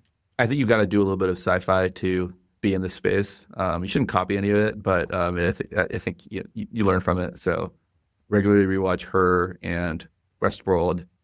Severance was great. I think that's the stuff that, when I have time, I'll meddle with. That is awesome. I love that those are the two. Of all the sci-fi movies, those are the ones you resonate most with and find most interesting and valuable. Yes, but that's probably my own limitation. So I'm sure there's more to discover. By the way, have you read Fire Upon the Deep, that sci-fi book? Okay. I don't know if you have time to read this book, but I think you would love it. It's such a good AI-oriented sci-fi space opera sort of book. Great. Yeah. Okay. I'll check it out. That was a tangent. Yeah. Okay. Do you have a favorite product you recently discovered that you really love? I actually don't. I am like at extreme capacity. It's kind of interesting. Sometimes API developers ask me, it's like, hey, are you going to copy all of our products? It's like, I actually just do not have time to follow up, what's going on outside of OpenAI, because the pace here is so intense. So don't have good recs for you, I'm afraid. That's a comforting answer, I think, to a lot of product companies. Okay, Nick has no time to even look at our stuff. Oh, man. Okay. Do you have a favorite life motto that you find yourself using when things are tough, sharing with friends or family that other people find useful? Being the average of the 5 people you spend the most time with is like a thing that I really internalize. And both in my personal life, where there's like people who give me energy and who lift me up and make me like a better person. My fiance is one of those people, but there's many people in my life. But then there's also just like at work, there's the equivalent, and again, that's how I've made all the career decisions. It's like who do I want to learn from? So I apply that principle constantly. Final question. Everybody I talked to told me that you are a very good jazz pianist. You have won competitions. I think you were planning to do this as your main thing, and then you somehow took the side quest. Yeah, I chickened out of that at the very last minute, but I was gonna go to school for music, and that's still my hopefully chapter 2. Wow, I love that might still happen. Might still happen. Now I'm in some for fun bands, and we will gig from time to time. It's like the one thing I can do when I'm otherwise, super tired and can't think anymore, because it balances me out in good ways. But hopefully I'll get to do more of it in the future. Is there any analogs between music and your job? Anything that you find? Yeah, actually, I feel like you could think of software development as or being a product person as you could be a conductor of an orchestra, or you could be in a jazz band. And I think of it as a jazz band, where I'm don't believe in the idea of everyone having this set part that they have to play, and me telling people when to play. I love how in jazz or other forms of improvised music, you're kind of riffing off of each other, and you listen to what one person played, and then you play something back. And I think that great product development is like that, in the sense that ideas can come from anywhere. It shouldn't be a scripted process. You should be trying stuff out, having fun, having play in what you do. So I use that analogy a lot for those who like music. It tends to resonate. Nick, I am so thankful that you made time for this. I know today is insane. Tomorrow is going to be even more insane for the entire world. They have no idea what's coming. Thank you so much for doing this. 2 final questions. Where can folks find you if you want them to find you online? Where can folks find GPT-5 potentially? And then just how can listeners be useful to you? Just use the product. You don't even have to pay. Should be your default model starting tomorrow. And just use it, and don't think about models anymore. Unless you want to and you're a pro user, in which case you get all the old models. So rest assured. And useful, honestly, I learned so much from people at large and ChatGPT users, et cetera. So just keep doing your thing. I am watching and learning, and I appreciate all the feedback. So I'm sure after we fix the model chooser, you guys will roast me for something else, and I'll take it. So keep it coming. Amazing. Nick, thank you so much for being here. Thanks for having me, Lenny. And good luck tomorrow. Thanks. Bye, everyone. Thank you so much for listening. If you found this valuable, you can subscribe to the show on Apple Podcasts, Spotify, or your favorite podcast app. Also, please consider giving us a rating or leaving a review, as that really helps other listeners find the podcast. You can find all past episodes or learn more about the show at lennyspodcast.com. See you in the next episode. You fake it. You do a fake door test. You do smoke tests, Wizard of Oz tests. We used a lot of those in the tabbed inbox, by the way. One of the first early versions was actually, we showed the tabbed inbox working to people, but it wasn't really Gmail. It was just a facade of HTML. And behind the scenes, and according to the permissions that the users gave us, some of us moved just the subject and the sender into the right place. So initially, the interviewer kind of distracted them, and then they showed them their inbox. And in it, the top 50 messages were sorted to the right place, more or less, if we got it right. And people were like, wow, this is actually very cool. But it gave us some evidence to go and say, hey, we should try and build this thing. Welcome to Lenny's podcast, where I interview world-class product leaders and growth experts to learn from their hard-won experiences building and growing today's most successful products. Today, my guest is Itamar Gilad.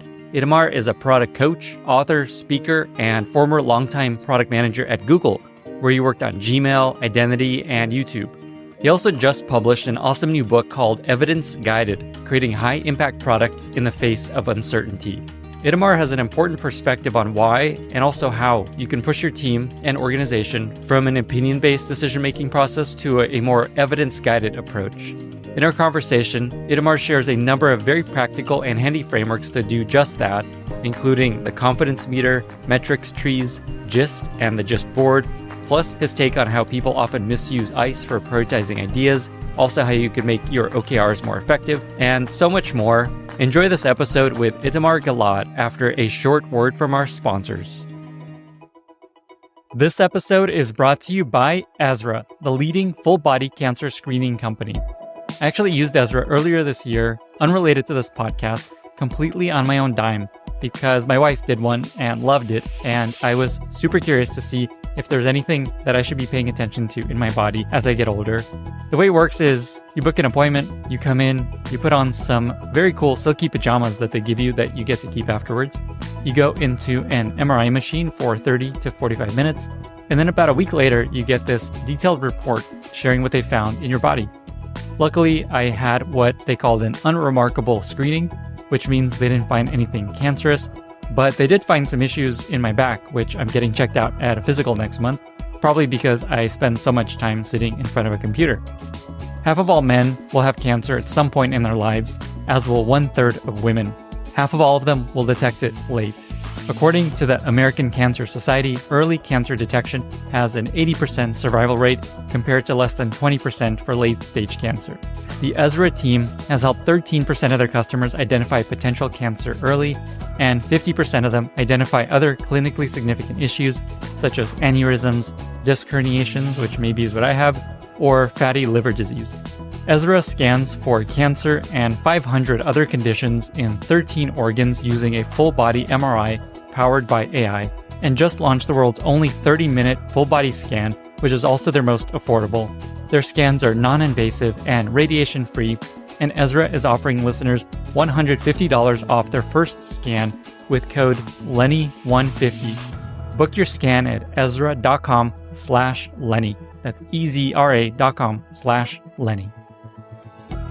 This episode is brought to you by Vanta, helping you streamline your security compliance to accelerate your growth. Thousands of fast-growing companies like Gusto, Calm, Quora, and Modern Treasury trust Vanta to help build, scale, manage, and demonstrate their security and compliance programs and get ready for audits in weeks, not months. By offering the most in-demand security and privacy frameworks such as SOC 2, ISO 27001, GDPR, HIPAA, and many more, Vanta helps companies obtain the reports they need to accelerate growth, build efficient compliance processes, mitigate risks to their businesses, and build trust with external stakeholders. Over 5,000 fast-growing companies use Vanta to automate up to 90% of the work involved with SOC 2 and these other frameworks. For a limited time, Lenny's podcast listeners get $1,000 off Vanta. Go to vanta.com/Lenny. That's VANTA.com/Lenny to learn more and to claim your discounts. Get started today. Itamar, thank you so much for being here. Welcome to the podcast. It's a pleasure being here. Thank you for inviting me. It's my pleasure. I thought we'd start with the story of your work on Google Plus and Gmail. and how those experiences formed your perspective on how to build successful product. Can you share that story? Google Plus was my first experience at Gmail. I joined Gmail in August 2011. And the first thing they asked me is, let's connect Gmail with Google Plus. If you're hazy about the story, back then Facebook was massive. It's still massive, but then it was growing like mushrooms. People were spending hours. That really freaked out Google. And the solution, the obvious solution, was to launch a social network of Google called Google Plus. And we all believe in this thing. It really caught on very well initially. We all used it. We all believed in it.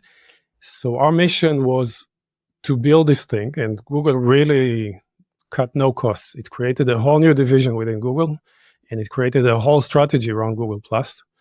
And we had to connect Gmail and YouTube and search to Google Plus to make them more personalized in a sense and more social.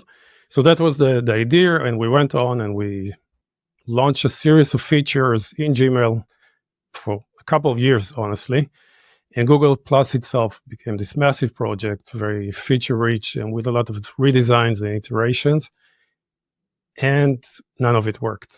Turned out people actually didn't need another social network. People didn't love it. People didn't use it. Eventually, in Gmail, we rolled back all the Google Plus integration a few years later, and Google Plus itself was shut down in 2018. So putting aside all the tremendous waste that went into this, all the millions of person hours and person weeks, in hindsight, not only did Google bet on the wrong thing, it missed much easier opportunities. So just not far from Google's headquarters, there was WhatsApp, not very famous in the US, but they actually created massive impact. Hundreds of millions of people were using their stuff, and they became a threat to Facebook much more than Google was. So Google missed the opportunity of social mobile apps like WhatsApp, like Snapchat, etc. And for me, this story kind of was the epitome of what I call today opinion-based development.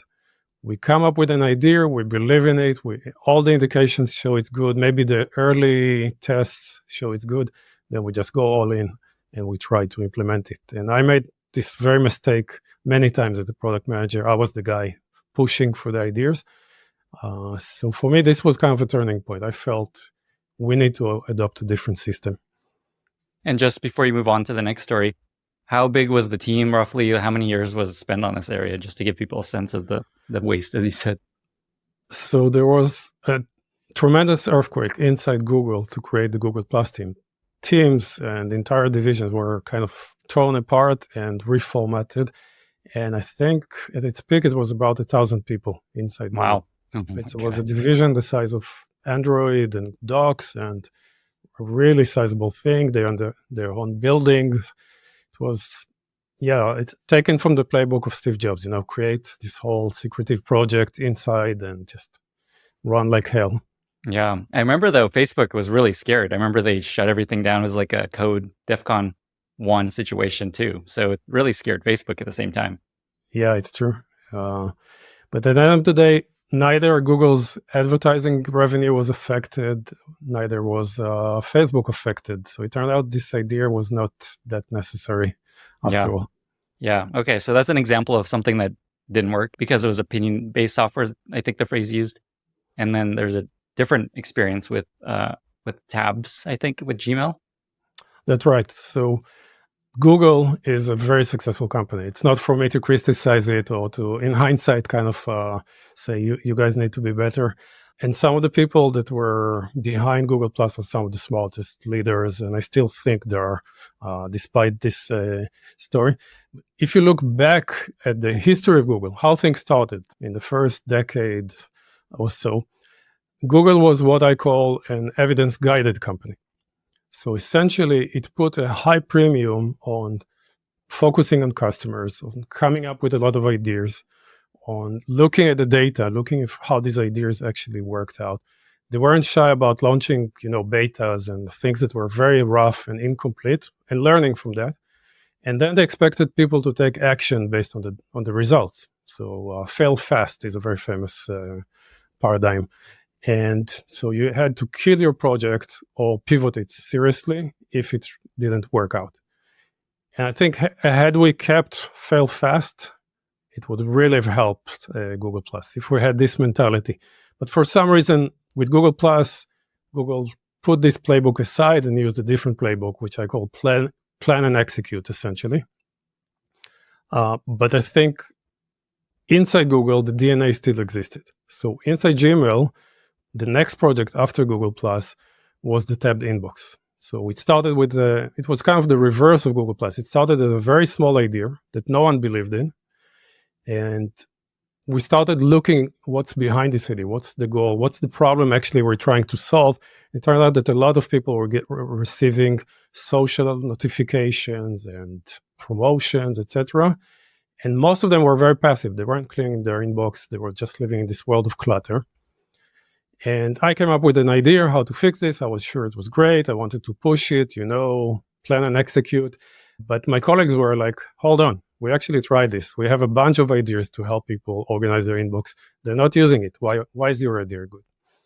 So that sent us kind of, me and my team, into researching these users, into establishing a goal that was much more user-centric, and then thinking of other ideas. And then we started testing them much more rigorously. And basically, we started testing on our own inboxes, and then we recruited other dog fooders, other Googlers to test the same inbox. Then we put it outside for external testers. We did usability studies. We did data. We built a whole data mining team and a whole machine learning team to build the right categorization. And we ended up with a solution that turned out to be very successful for a lot of these passive users. And this was a surprise to a lot of people because most of my colleagues and most of the people I talk with actually know how to manage their inbox. So for them, that solution makes complete nonsense. Like splitting promotions and social to the side sounds like the stupidest idea. But there's about 85% of the population, 85 to 88%, that absolutely love it. And today, Gmail has about 1.8 billion active users, according to Gmail. Most of these users are using this feature. So it was a pretty high impact feature as well.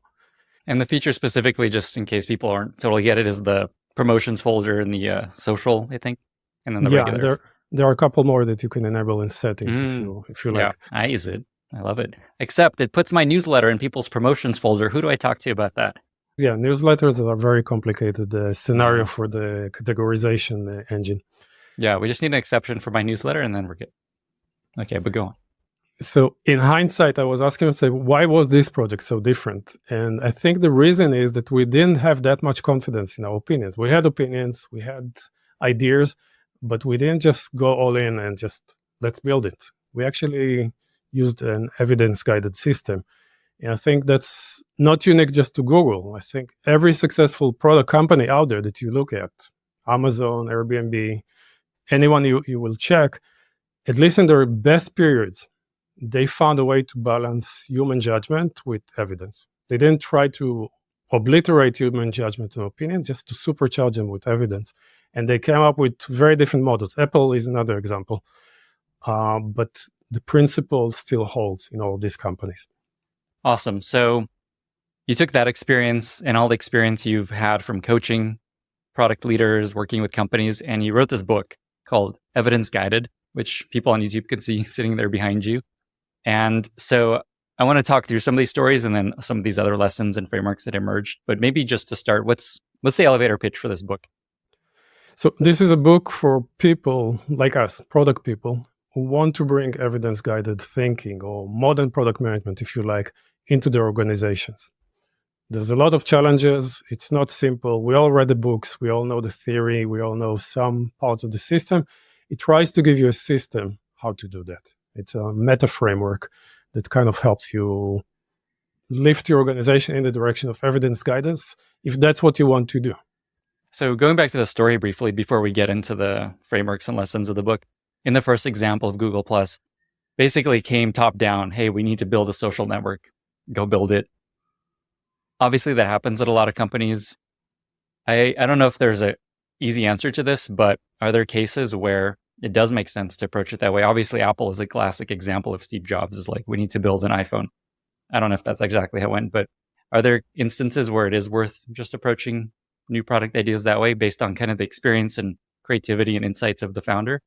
Or is your thinking it should always come from this evidence-based approach? I think the founders are very important, especially in the startup and scale-up phase. They come up with many of the most important ideas. And it's super important that they have the space to express and to push the organization to look at those. However, it's not about shutting them down. It's about looking at them critically. You need to create the environment in your organization where the leader comes and says, you know what, I talked to these 3 customers, I figured it out, here's what we need to do in the next 5 years. And you need to ask, where's your evidence? And by the way, the example you give, that's a classic example. Steve Jobs, he just brainstormed in his, kitchen, the iPhone, and then just told the team to build it. That's the story Steve Jobs told, but it's not the real story at all. Now we know what actually happened. And the iPhone has actually a story of discovery, of trial and error, multiple projects to do with multi-touch, with phones. Most of them failed. Steve Jobs was the architect. He kind of managed to connect the dots and eventually come up with this perfect device. But he wasn't actually the creator. It wasn't his brainchild. He was actually against it for a while. But over time, as he saw the evidence, as he saw what this thing can do, as he saw the demos, he was able to piece together something that was very useful. That's really important insight. People that are hearing this might feel like, okay, I like this idea of pushing back and encouraging the founders to make it more evidence-guided.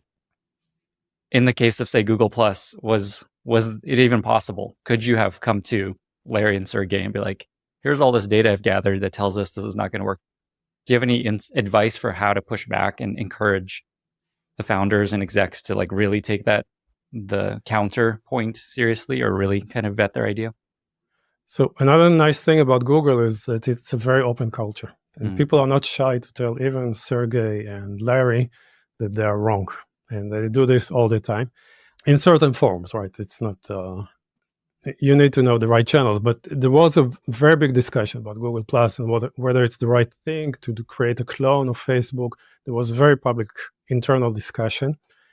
I think what I would change is not have this discussion based on opinions. Because when you have the discussion, you come with your own opinions. Usually the most senior person's opinions will win. That's just the way it is. If we had come with data, hard data, and we said, listen, things are not actually panning out the way you guys are expecting. What can we do? Should we continue? Should we pivot this? I think the discussion would have done better. Now, I'm doing a huge disservice. I was not in all the discussions. I know probably in Google Plus there were very serious discussions happening along these lines. But it just, as a general trend, I find that evidence is very empowering for us smaller people in the organization or mid-level managers to be empowered to challenge the opinions. Is there anything tactically found to be useful and effective in giving people, say they don't work at Google, they work at companies where founders and bosses and execs are not as open to challenge? Is there any tactically found about how to present a counter proposal or like, hey, I have this data that we should really pay attention to? I think if you come with data, if you run a secret experiment and you come back and you show them, you usually get one of two results. Either they get extremely mad at you and they tell you to get back to work and to do what you were told. And in that case, probably you need to start polishing your resume and look for another place, either inside the organization or outside it, because that person is not being reasonable, to be honest. But the more common case is they're pleasantly surprised. And that's what happened with Steve Jobs as well. He was against phones, but then people showed him all sorts of evidence that Apple can make a phone. He was against multi-touch initially, but then he changed his mind. There was a lot of like back and forth. So even Steve Jobs, given evidence, was willing to flip. And I say this in many organizations. So evidence is so powerful. That's why this is the principle I based the book on. You have this concept of being evidence-guided. People listening may feel like, hey, we're evidence-guided. We run experiments. We make decisions using data. Oftentimes, they aren't actually. And so what are signs that maybe you're not actually that evidence-guided as you think you are? I think there's a few telltale signs that I look for. First, the goals are very unclear. Either there are many, or they're very kind of obscure and vague, or they're about output. There's misalignment, so the goals part is not there. Usually this goes hand in hand with metrics, missing metrics, or just using, revenue and business metric, but there's no user-facing metrics. So that's another telltale sign. Then there is a lot of time and effort spent on planning, especially on road mapping, creating the perfect roadmap, which really can consume a lot of time of the top management and PMs, etc. Then as you go down, you see there's not a lot of experimentation. And if there is experimentation, there's not a lot of learning. And finally, another telltale sign is that the team is disengaged. So the engineers are kind of getting the signal that what they need to do is deliver. They're focused on output. That's what they're measured on. So they're kind of disengaged. They're disengaged from the users, from the business. They don't care that much. That's usually a sign of, or it's usually something that you can fix by adopting a more evidence-guided system. Okay, so let's dive into your approach to becoming more evidence-guided. In the book, you share this model that you call the GIST model, which is kind of this overarching approach to building product that almost forces you to be more evidence-guided. So let's just start with, what's the simplest way to understand this GIST model? With your permission, I can show a few slides. And let's do it. Maybe that will Here help. we go. Yeah. And then, good excuse to go check this out on YouTube. All right. You're seeing this. So this is the GIST model: goals, ideas, steps, and tasks. And essentially, it tries to break the change, which is a really big change for a lot of companies, into 4 slightly more manageable parts. They're still big, but each one you can tackle on its own. And that's kind of the reason I kind of split it. And goals are about defining what we're trying to achieve. Ideas are hypothetical ways to achieve the goals. Steps are ways to implement the idea and validate it at the same time. So essentially, build, measure, learn loops. And tasks are the things we manage, in Kanban and Jira and all these good tools. These are the things that your development team is usually very focused on. And just listening to this, a lot of this will sound familiar to you, because GIST is not a brand new invention. It's a meta framework that puts in place a lot of existing methodologies. It's based on lean startup, on design thinking, product discovery, growth. There's a lot of all of these things here. It just tries to put them all into one framework or one model. So what's the simplest way to think about what this model is meant for? Is this how you think about your roadmap? Is this how you plan? What is this trying to tell people to do differently in the way they build product broadly? I would say these are 4 areas that you need to look at and ask, are we doing the right thing in each? And each one you may need to change or even transform. And as I'll go and explain each one of those, I'll give you basically 3 things. In each chapter in the book, I try to touch on 3 things: the principles behind them, the frameworks or models that implement the principles, and then process. And the process, honestly, is the most brittle part and the one that you will need to change and adapt to your company, because not 2 companies are exactly the same. And it's very tempting when you write a book not to give any process, but that's the part that people actually want the most. So it's included as well, but just be aware that you will have to change this process. Awesome. Okay, so we're going to talk about each of these 4 layers. Before we do that, where do vision and strategy fit into this? Do they bucket into one of these 4 layers? And how do you think about strategy and vision? That's a great question. So there's this whole strategic context that is outside of GIST. GIST is not trying to tackle that. It assumes it's in place.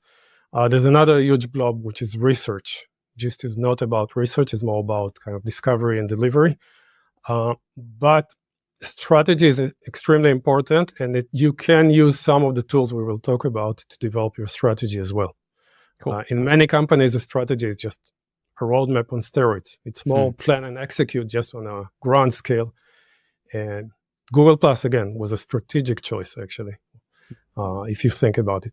So in the book, there is a chapter where I touch on strategy and I explain how the same evidence-guided methods are being used by companies to develop their strategy as well.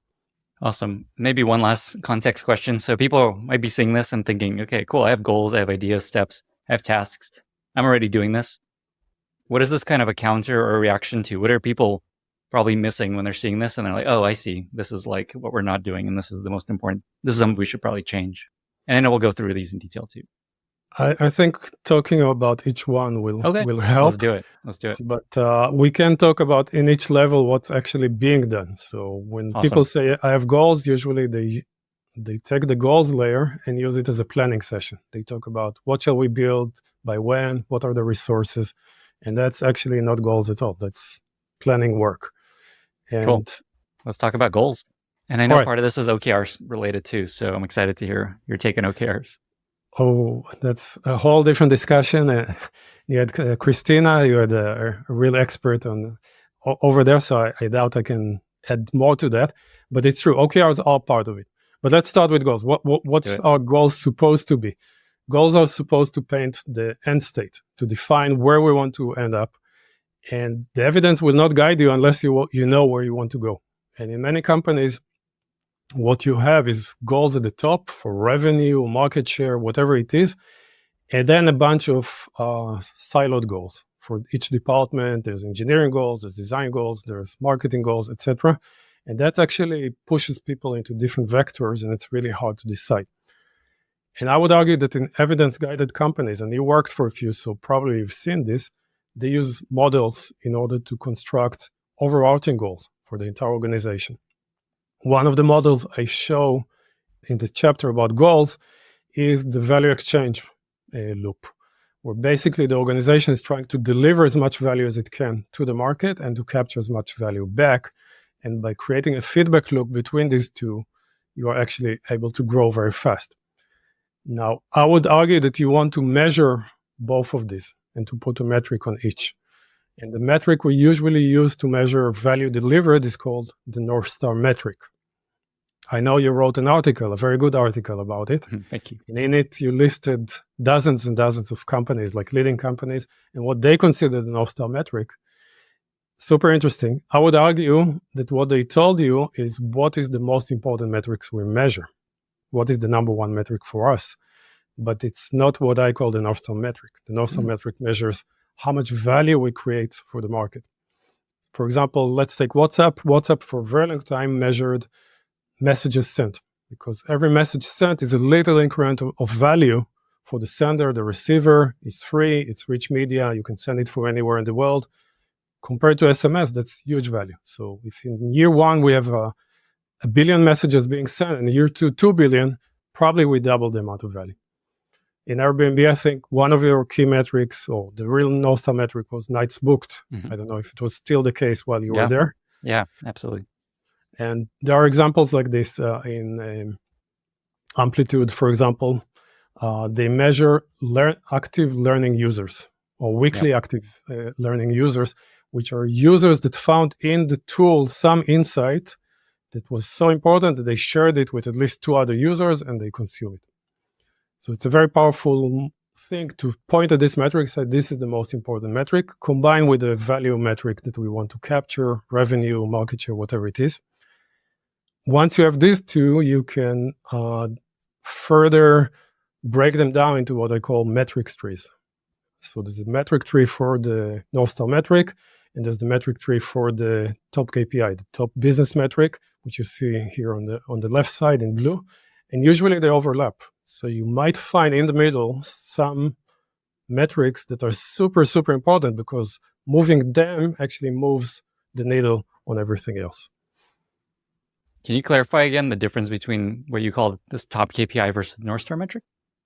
So the North Star metric is measuring how much value we're creating for the user, the core value that they're getting. In this case, this is some productivity suite.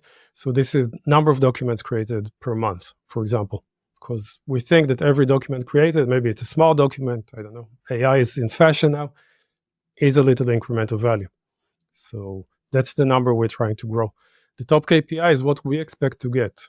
It should be revenue or profit. I see. This is the value exchange. I see. One is what users are getting. One is what you're getting back from them. Exactly. Basically what the business is, how the business is benefiting. Awesome. I think this is a really important concept, the metric tree. I think a lot of people think they have something like this in mind where they're just like, cool, here's our North Star metric. Here's the levers and things that we can work on to move that. But I think actually mapping it out the way you have it here, where it kind of goes layers and layers deep to all of the different variables that impact this metric, not only is it a way to think about impact and goals and things like that, but also helps you estimate the impact of the experiment you're potentially thinking about running. So if you're going to work on something at the bottom here, like activation rate, like say you move that 10%, how much is that going to impact this global metric? It's probably a very small amount. This is a very important one, and we will talk about impact assessment shortly. This helps with it. It also helps with alignment because the entire organization is trying to move these two metrics. It's the two sides of our mission, essentially. We have the mission, that's the top objective of the company, and these are the two topmost key results, if you like, the topmost things. So when you go and work with another team and you say, hey, why don't you work on my project? They might say, this project, this idea, actually might move the North Star metric more than your idea. And that helps you guys align. And I've seen cases where Team B put aside their own ideas to jump on the ideas of Team A because of this model. It also creates an opportunity to give some sub-metrics to teams to own on an ongoing basis. So it creates a little sense of ownership as well and mission within the tree. It also helps you figure out what teams you should have, which teams have the biggest potential to impact the metric. Another thing that happens in a lot of organizations, the team topology reflects, the structure of the software or some hierarchical model where we want to organize the organization in a particular way. But if you start with a metrics tree, you can try to arrange the topology around goals. And sometimes you need to readjust. It's not a constant reorg, but from time to time you will realize the goals have changed and we need to reorganize. So the tree helps visualize that as well. I think for people that are listening to this and thinking about this, I think the simplest way to even think about this is basically there's a formula. There's like a math formula that equals your North Star metric or your revenue or whatever you're trying to do. And if you don't have some ideally really clear sense of what that math formula is, you should work on that because that will inform so much of how you think about where to invest, what teams to have, where to invest more resources, less resources. Right. Imagine a place where you can find all your potential customers and get your message in front of them in a cost-efficient way. If you're a B2B business, that place exists, and it's called LinkedIn. LinkedIn Ads allows you to build the right relationships, drive results, and reach your customers in a respectful environment. Two of my portfolio companies, Webflow and Census, are LinkedIn success stories. Census had a 10x increase in pipeline with a LinkedIn startup team. For Webflow, after ramping up on LinkedIn in Q4, they had the highest marketing source revenue quarter to date. With LinkedIn Ads, you'll have direct access to and can build relationships with decision makers, including 950 million members, 180 million senior execs, and over 10 million C-level executives. You'll be able to drive results with targeting and measurement tools built specifically for B2B. In tech, LinkedIn generated 2 to 5x higher return on ad spend than any other social media platforms. Audiences on LinkedIn have 2 times the buying power of the average web audience, and you'll work with a partner who respects the B2B world you operate in. Make B2B marketing everything it can be and get $100 credit on your next campaign. Just go to linkedin.com/podlenny to claim your credit. That's linkedin.com/podlenny. Terms and conditions apply. Okay, so metrics trees, what comes next? All right, so next we need to go to the ideas layer. And the ideas layer is there to help us sort through the many ideas we might encounter. And they may come from, as you said, the founders, the managers, the stakeholders, from the team, from research, from competitors, we're flooded with ideas.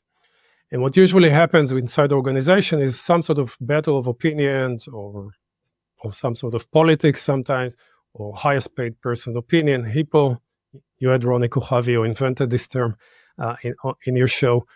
What doesn't happen is very rational, logical decisions. These are the best ideas. Because it's really, really hard to predict, honestly. There's so much uncertainty in the needs of the users, in the changes in the market, in our technology, in our product, in our own organization. It's almost impossible to say this idea is going to be the best. But we do say this because we have cognitive biases that kind of convince us that this idea is far superior to anything else, and it's definitely the right choice. In order to avoid this, what we want to do is to evaluate the ideas in a much more objective and consistent and transparent way. In the book, I suggest using ICE, Impact, Confidence, and Ease. I think I have a slide coming on this. So Impact, Confidence, and Ease, which is basically a way to assign 3 values to each idea. The impact tries to assess how much impact it will have on the goals. And that's why it's so important that we have very clear goals and not many. How we're measuring the ideas on the North Star metric, on the top business KPI, on a local metric of the team, whatever it is, let's be clear about it, and then let's evaluate the ideas against this thing. Ease is basically the opposite of effort, how easy or hard it's going to be. But both of those are guesstimates. Both of those are things we need to estimate. I would argue that just by breaking the question to these two questions, we usually have a slightly better discussion than just my idea is better than yours. But then there's the third element, which is confidence, which tries to assess how sure are we or should we be about our first guesstimates, about the impact and the ease. It's interesting to use the word ease because I think it's usually effort. Is there you kind of make it positive? Is that an intentional tweak you make? I'm using the definitions of Sean Ellis. Sean invented ICE. You know Sean. I don't know if you had him yet, but I haven't had him on yet. Yeah, for the people who don't know him, Sean is amazing. He's like one of the fathers of the growth movement. He coined the term growth hacking, and he popularized the concept of product market fit. Yeah, he created ICE. He created a bunch of things that we use in product and we don't even know. I didn't know he came up with ICE. Okay, cool. So the original version of ICE is ease instead of effort. Exactly. Yeah. Fun fact. A lot of your viewers are wondering where's the R, because there's another variant of this called RICE, where there's a reach as well. I prefer ICE because I prefer to fold the reach into the I for various reasons, but both are valid. Both are equivalent in a sense. I'm in your boat. That's exactly how I think about it. I think people overcomplicate this stuff and try to get so many math formulas involved with estimating impact. And I feel like these are just simple heuristics to kind of bubble the best ideas to the top. It doesn't have to be a perfect estimate of impact and confidence and all those things. So I think the simpler is better. And it always ends up being a spreadsheet. People always have these tools to estimate these things, but I feel like a spreadsheet, Google Sheets, great. So yeah, you're actually leading me to my next point. So when you come to estimate impact, you will realize it's the hardest part. So sometimes it's just a gut feeling and it's a guess. And sometimes it's based on some spreadsheet or some analysis and back of the envelope calculation you've done. And I think that's legitimate. Sometimes these things do show you some things you didn't think of. And sometimes the best case, it's based on tests. You actually tested it. You interviewed 12 customers. You showed them the thing. And out of those, only one actually liked it. You should reduce your impact based on that, usually. Or you do other types of tests. We will talk about tests in a second. What happens is that people tend to just go with gut instinct and then give themselves a high confidence. They say it's an 8 and I'm pretty convinced, so it's 8 for confidence. And I found this a bit disturbing because it kind of subverts the whole system. So I wanted to help people realize when they have strong evidence in support of their guesses and when it's weak evidence. How to calculate confidence in a sense. And for that, I created a tool called the confidence meter, which you can see here, this colorful thing. Shall I go and explain it? Yeah, let's do it. And then again, if you're just listening to this, you can check this out on YouTube and you can see the actual slide. All right, awesome. So basically, I constructed it a bit like a thermometer. It goes from very low confidence, which is the blue area or the upper right, all the way to high confidence, which is the red area. And you can see the numbers going from 0 to 10, where 0 is very low confidence. We don't know basically anything. We're just guessing in the dark. And 10 is full confidence. You know for sure this thing is a success. No doubt about it. And across the circle, I put various classes of evidence you might find along the way. So for example, starting at the top right, all of this blue area is about opinions. It could be your own self-confidence in the idea, your self-conviction. You feel it's a great idea. Guess what? Behind every terrible idea that was ever, someone thought it was great. That gives you 0.01 out of 10. Maybe you created a shiny pitch deck or a 6-page document that explains in detail why this is a great idea. Slightly harder to do, but still very low confidence. Maybe you connected it to some theme. It's about the blockchain. Well, sorry, the blockchain is out of fashion. What's hot right now? AI. Exactly, AI. It's about AI. That makes it a good idea? Absolutely not. Or the strategy of the company. That's another thematic support. Thousands and thousands of terrible ideas are being implemented right now as we speak based on these themes. So all these things combined can give you a maximum of 0.1 out of 10, according to the tool, if you follow it. Then we move into slightly harder tests. One is reviewing it with your colleagues, your managers, your stakeholders, the idea. They don't know it either. They don't have a crystal ball. They're usually not the users. They cannot predict. But they can evaluate it in a slightly more objective way and maybe find flaws in your idea. On the other hand, groups tend to have biases too. Politics, groupthink. So groups can actually arrive sometimes at worse decisions than individuals. There is some research to that. Next are estimates and plans. So you may do some sort of back of the envelope calculation, or your colleagues might go out and try to evaluate the ease a little bit better. That gives you a little bit more confidence, but still we're at the level of guesswork at this point.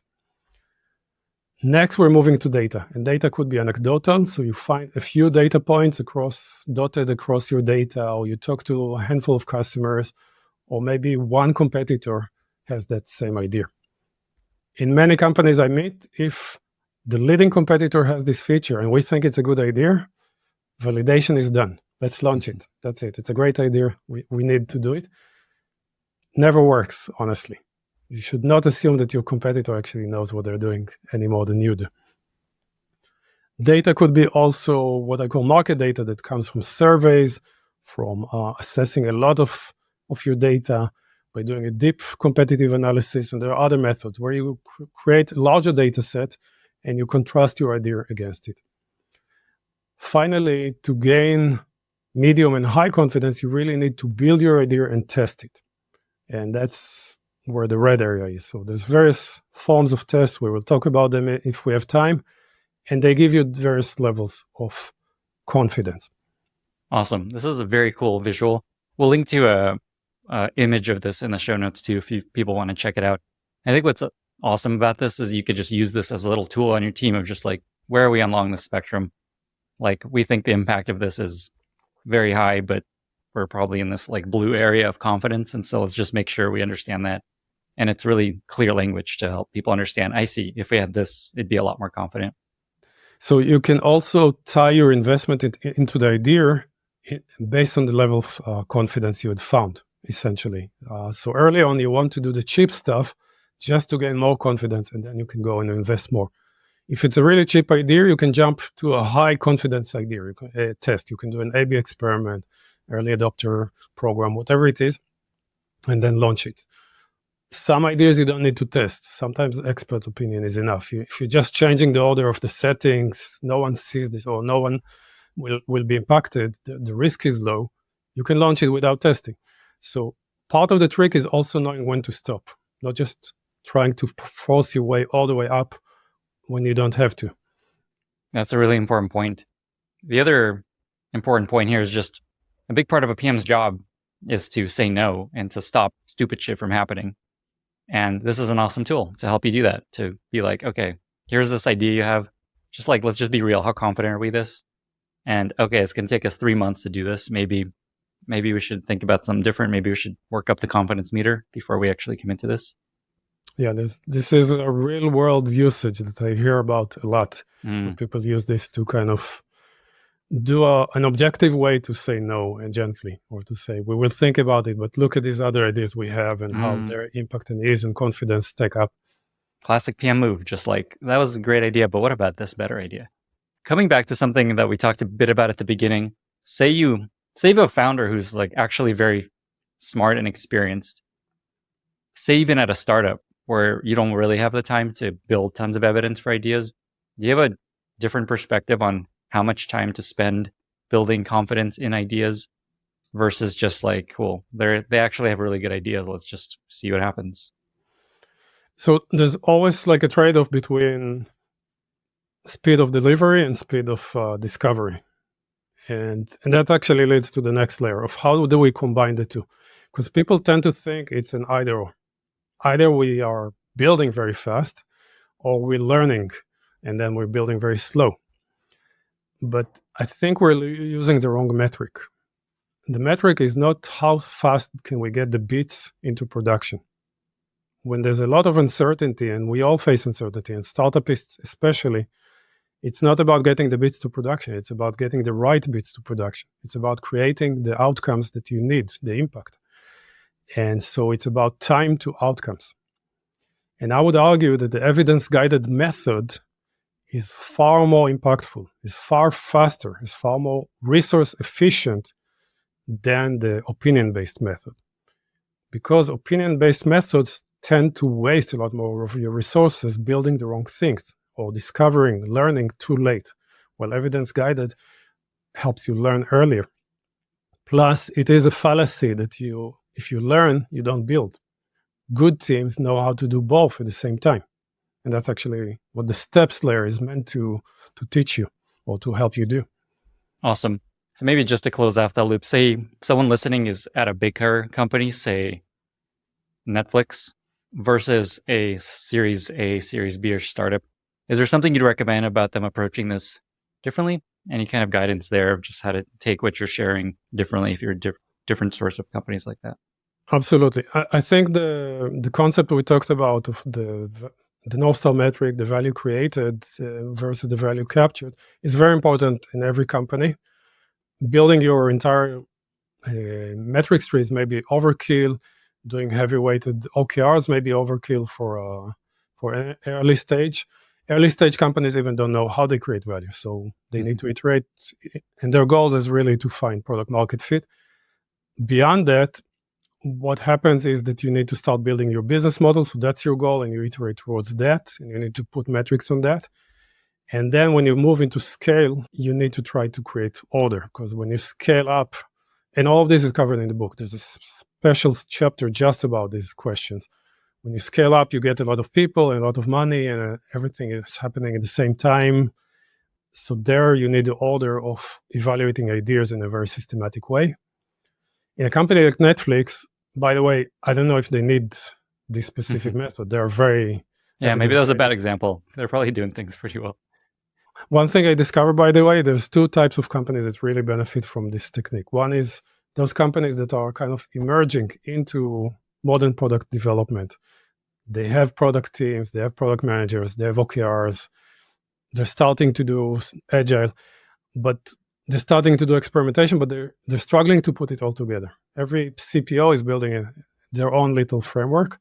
And the other type is those companies that used to be evidence-guided and they regressed. And that happens way too often.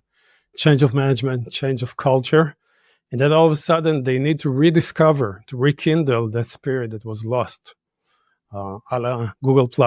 So some of the people that actually respond to this strongest are actually surprisingly in these companies. What I love about your frameworks and kind of all these things we're talking about is these are just kind of you can almost think of them as a grab bag set of tools to make you more evidence guided as a company. You could start with thinking about the confidence meter. You could start using ICE more. You could start using the metrics tree, and all these things just push you closer and closer to being more evidence guided. You don't have to adopt this whole thing all at once.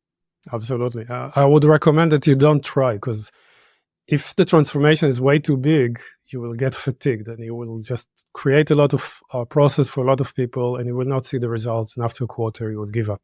So exactly what you suggested is the right approach. What would be the first thing you'd suggest if people were trying to move closer to being less opinion-oriented and more evidence-based? Which of these frameworks or models would you recommend first? I recommend that they discuss internally where is the biggest problem that they're facing. If the goals are unclear, there's misalignment, we keep chasing the wrong things, start at the goals layer. Try to establish your North Star metric, your top business metric, your metrics trees. Start assigning teams with their own area of responsibility. If you're spending a lot of time in debates and you're constantly fighting and changing your mind, start with the ideas layer and establish impact, ease, confidence, or whatever prioritization model you like, but involve evidence in it. I think the confidence meter is a good tool to use irrespective. If you're building too much and you're not learning enough, start adopting the steps layer, which we haven't seen yet. And if your team is very disengaged, you have one of these teams where the developers are very into agile, very into quality, very into launching things, start working on the tasks layer. Awesome. Okay, let's keep going. All right, so steps. Steps are about kind of helping us learn and build at the same time, as we said. And one of the patterns I see is that organizations don't know that they can actually learn at a much lower cost. They believe they need to build this elaborate MVP, which is not minimal in any way, and then launch it, and then they will discover. And basically, it's what we used to call beta 20 years ago, but just with a different name. What I'm trying to do here in the steps layer is to help companies realize there's a gamut of ways to validate your ideas, or more specifically, to validate the assumptions in your idea.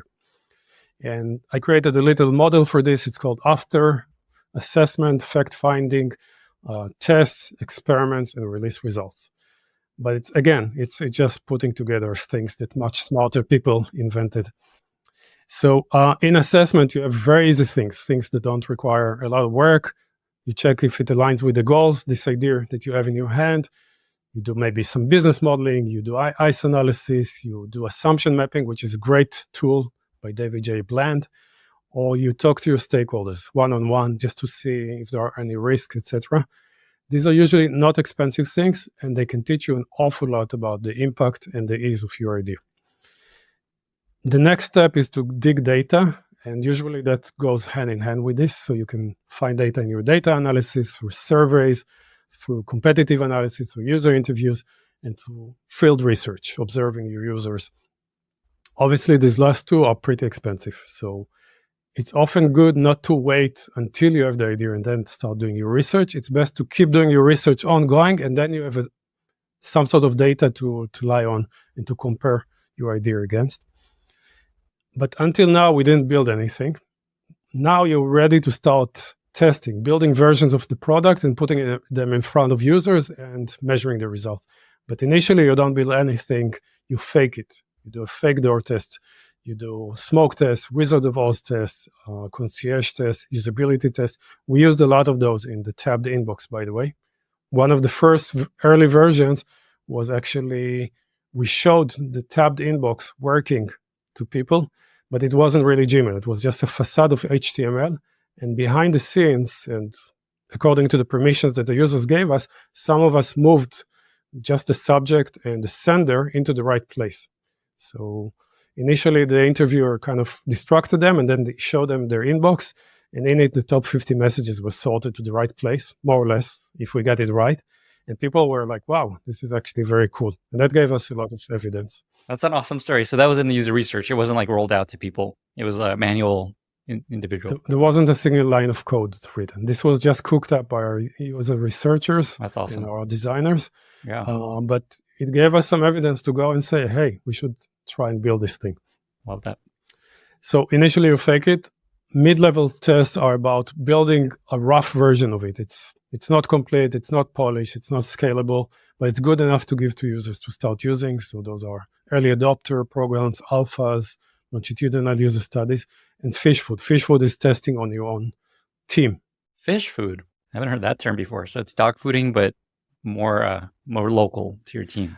I think it's a googly thing, but some people told me that they use fish food as well in their company, the name. So I'm using it. I don't know if there's a better name for it. I wonder why it's called fish food, because it's like little gentle little flakes. It could be, yeah. I don't know. Wow. Okay. Super cool. I'm learning a lot here.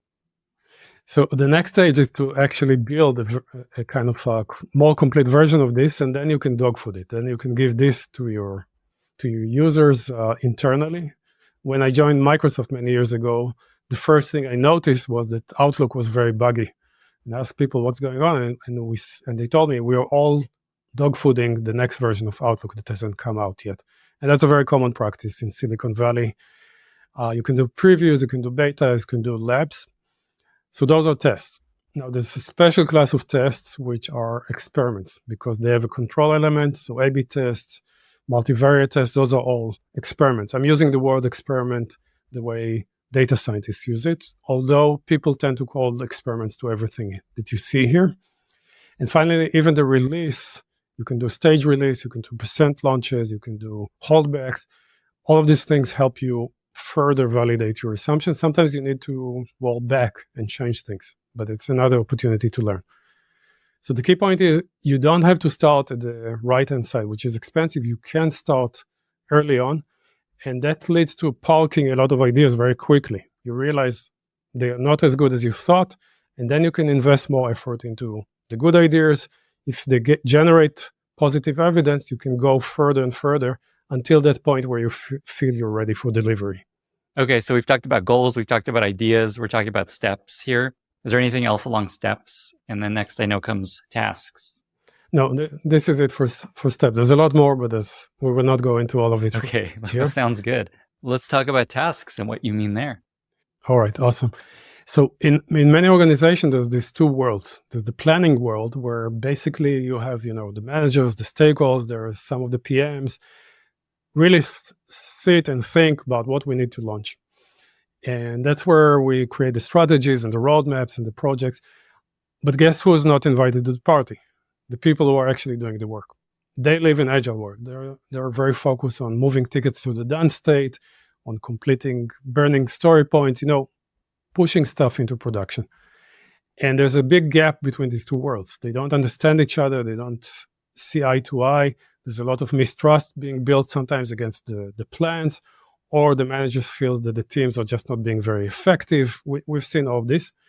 And the solution, kind of the stopgap, is to put a PM in the middle. The PM is supposed to make all of this work, deliver on the roadmap like a project manager, feed the agile machine with perfectly prioritized product backlogs and stories.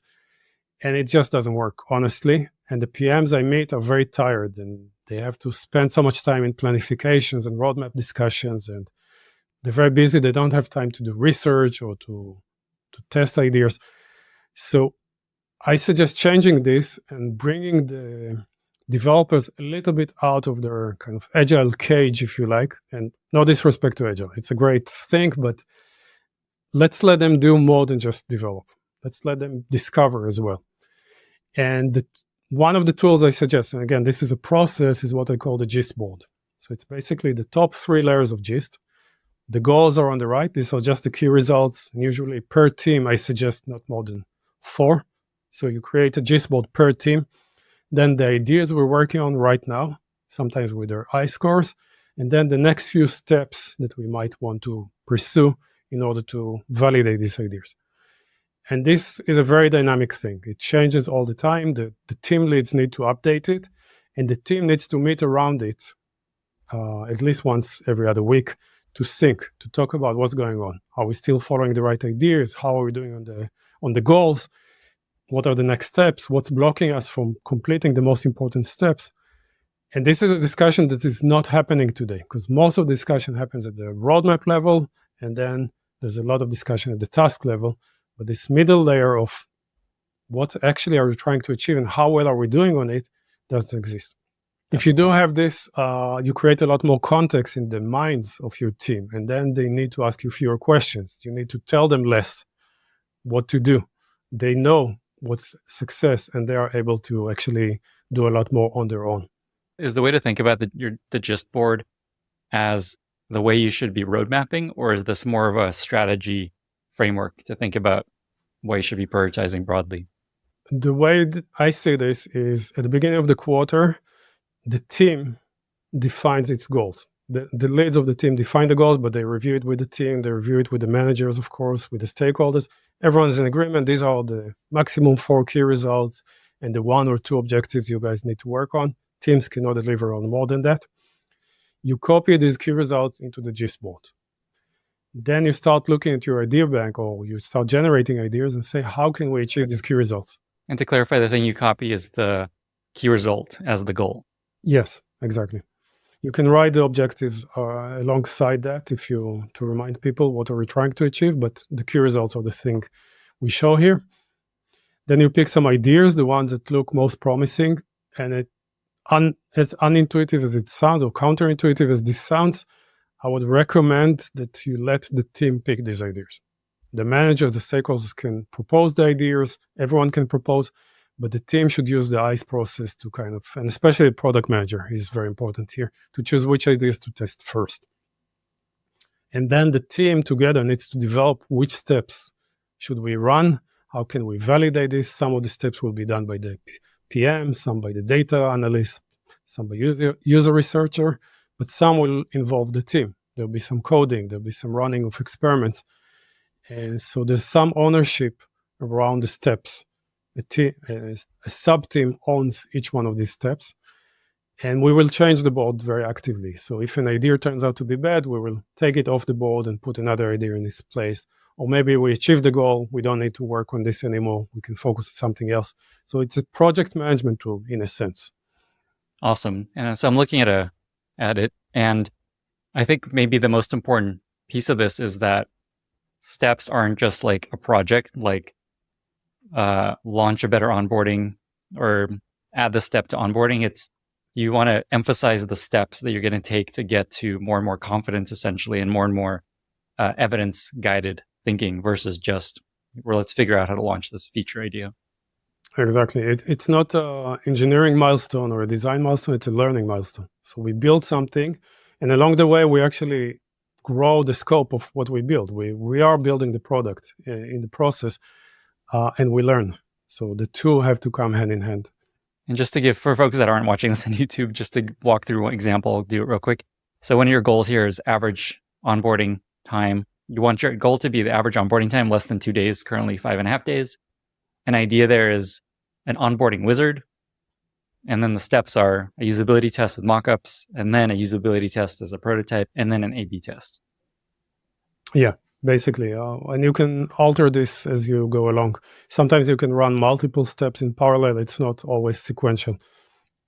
But that's basically the process, yeah. Awesome. So kind of like, what you're trying to emphasize here as a team is just, we're not just going to launch this onboarding wizard, and we're not going to figure it out later. It's like, let's be upfront about the steps we're going to take to build more and more confidence. This is something we should keep investing more and more in, which is really interesting. Yeah. And another interesting thing that happens every time you run a step, if it's successful, you have evidence, and you can go back to the managers and tell them and share and say, with this idea, we thought it was great, but we got this result. What do you think that means? And sometimes that manager that proposed it would say, I think the test failed, let's rerun it. Or sometimes they will say, maybe it's not as strong as I thought. The discussion just becomes that much more nuanced and objective, if you like. Maybe just to close out this framework, how does this relate to a roadmap that they may have in a spreadsheet or in Jira or in Asana or something like that? Does this sit on top of that? Is this replacing a roadmap somewhere else? I would say that release roadmaps where you are just saying, by Q3, we want to launch this, or by October, we have to launch that. They're kind of competing with this. If you're doing that, and people know that the goal is to launch that thing by October, forget about learning. Forget about evidence-guided. I recommend using outcome roadmaps, saying by October, we want to achieve this outcome. By Q4, we want to launch in other 3 countries, or we want to grow our usage in India by that much. By this time, we need to tackle the problem of churn. And how we achieve this, sometimes we know we have a concrete idea that is high confidence, that we already tested, we switch into delivery, then we can put it on the roadmap and say, yeah, we're going to build this thing and we'll aim for October. But otherwise, you want to keep it open. And the roadmaps can kind of suffocate this process if you decide upfront with low confidence that this particular idea must be launched. Okay, so you're proposing people switch their road mapping practice to this, which is very ambitious. I love it. Well, this is not a roadmap. This is just a tool for the team to manage the project. But I have a proposal for outcome roadmaps inside the book. Okay, awesome. Okay, so I was going to ask if people wanted to try this approach, the book is the best way to fully understand the framework and how to implement it. That's one way. I have articles, I have resources on my site, but I try to condense much of what we just discussed and much more, a lot more nuance in the book. So Great. if you're interested in that, I would give it a go. Awesome. Maybe just on the topic of OKRs real quick. How do OKRs connect to all this? It sounds like broadly, you kind of assume people will keep working on here's our metric or key results or objectives, and then that plugs into this kind of GIST framework. So the metrics trees plus your mission plus the individual missions of the teams give you most of what you need to populate your OKRs. There's, of course, a process of alignment top down, bottom up, side to side, which I talk a little bit about as well. OKRs is a very rich topic, but those things are usually the core. There's usually some other OKRs that are about the health of the company, the health of the product, etc. Those are called supplementary OKRs. I talk about those as well. So yeah, I think OKRs are a helpful tool if you like them. And just zooming out again, basically, you don't need to take all of these ideas and lump them all together and change the way you work as a business. You can start with picking some of these ideas and starting to become more and more evidence guided. It sounds like this GIST board isn't where you probably want to start, but maybe it's once you have more and more experience using some of these tools, or you tell me, do you sometimes go straight to this way of thinking about the roadmap and the plan? So it might not be the full board because you're missing some of the pieces. Maybe your goals are not as good or your idea prioritization isn't as good. But if your team is very, very delivery focused, and sometimes it's also the opposite. The managers are telling them what to build, and you want to break this kind of dynamic. You want to create a step backlog. So instead of a product backlog, let's create a backlog of steps, which are just validation steps, betas and previews, etc. And that changes the dynamic pretty strongly. So by the time this podcast comes out, the book will be out. What is the best place to find the book? Hopefully on Amazon, you can search for it. You can go to my site, itamargila.com, and it will be presented prominently there. And there's also the book landing page where you'll find everything you need to know about the book, evidenceguided.com. Well, with that, we've reached our very exciting lightning round. Are you ready? Yes, let's go. What are 2 or 3 books you've recommended most to other people? So I'm going to cheat. I'm going to recommend a series of books. So 2 series. One is cheating is allowed. All right, cool. One, and those are obvious ones. One is the series published by SVPG, Silicon Valley Product Group. So Inspired, Empowered. Now, I think Transformed has come out. I haven't read it yet, but I'm sure it's amazing. So this is Marty Kagan and his colleagues. They write some tremendous books, and every product manager should read them. The other series, a bit older, this is the Lean series, the Lean Startup, Lean Enterprise, Lean Analytics. There's gold in all of these books, Lean UX, really, really important books. And I think they're not as appreciated as they should.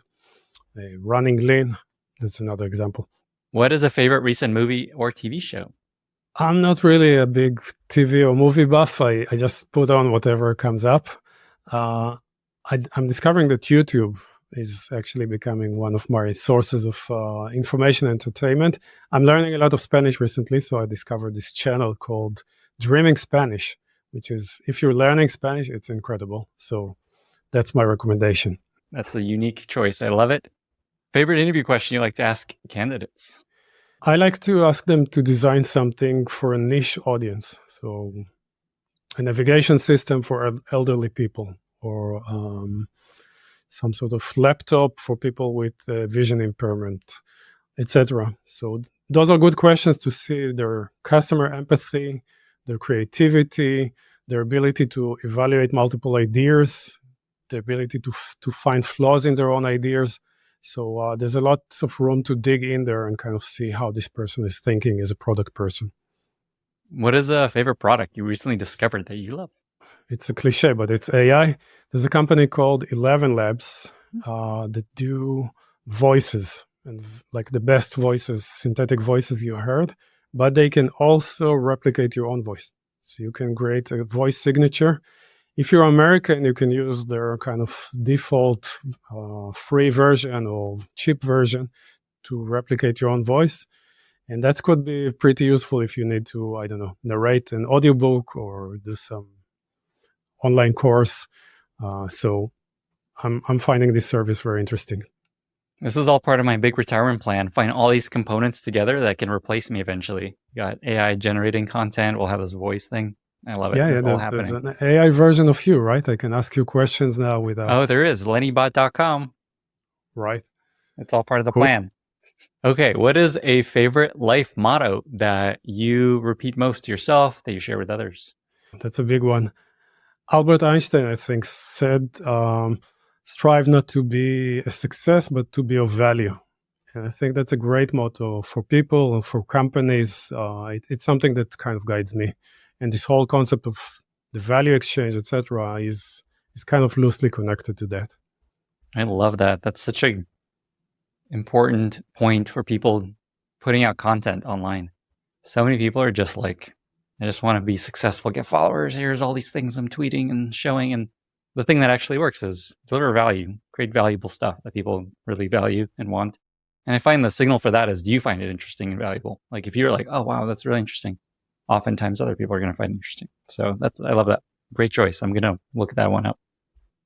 2 more questions. What's the most valuable lesson you learned from your mom or your dad? I think both of them, in their own way, they had relatively modest jobs, teaching or doing other things. But they always strived, again, to be the best they can and to deliver the most value they can. So it's very connected somehow. Maybe I'm seeing the world through this lens, but they kind of taught me to strive to be the best I can at what I do. Final question. You're Israeli, for folks that can't tell. What is your favorite Israeli food that people should definitely check out or try to get whenever they can? Ooh. When I arrive in Israel, I usually go for shawarma, which is like doner kebab, if you know it, it's just better. So if you're in Israel, if you go visit Haifa, which is the city where I grew up, definitely check out the shawarma. Awesome. Itamar, I hope people got the gist of your book from our conversation. What's the best way to find it? What's the best way to learn about you and reach out if they want to ask you any questions? And then also, how can listeners be useful to you? To find it, you can go to itamargila.com or to evidenceguided.com and you'll find the book and you'll find me. Best value to me, try it out. Just take some of these ideas, bring them back to your office, talk with your colleagues, say, what do you think we should do about this? And just give it a go and reach back to me. Tell me. I'm easy to find in my website. Tell me what happened. I'm really interested. Amazing. Itamar, thank you again so much for being here. Thank you. Bye, everyone. Thank you so much for listening. If you found this valuable, you can subscribe to the show on Apple Podcasts, Spotify, or your favorite podcast app. Also, please consider giving us a rating or leaving a review, as that really helps other listeners find the podcast. You can find all past episodes or learn more about the show at lennyspodcast.com. See you in the next episode.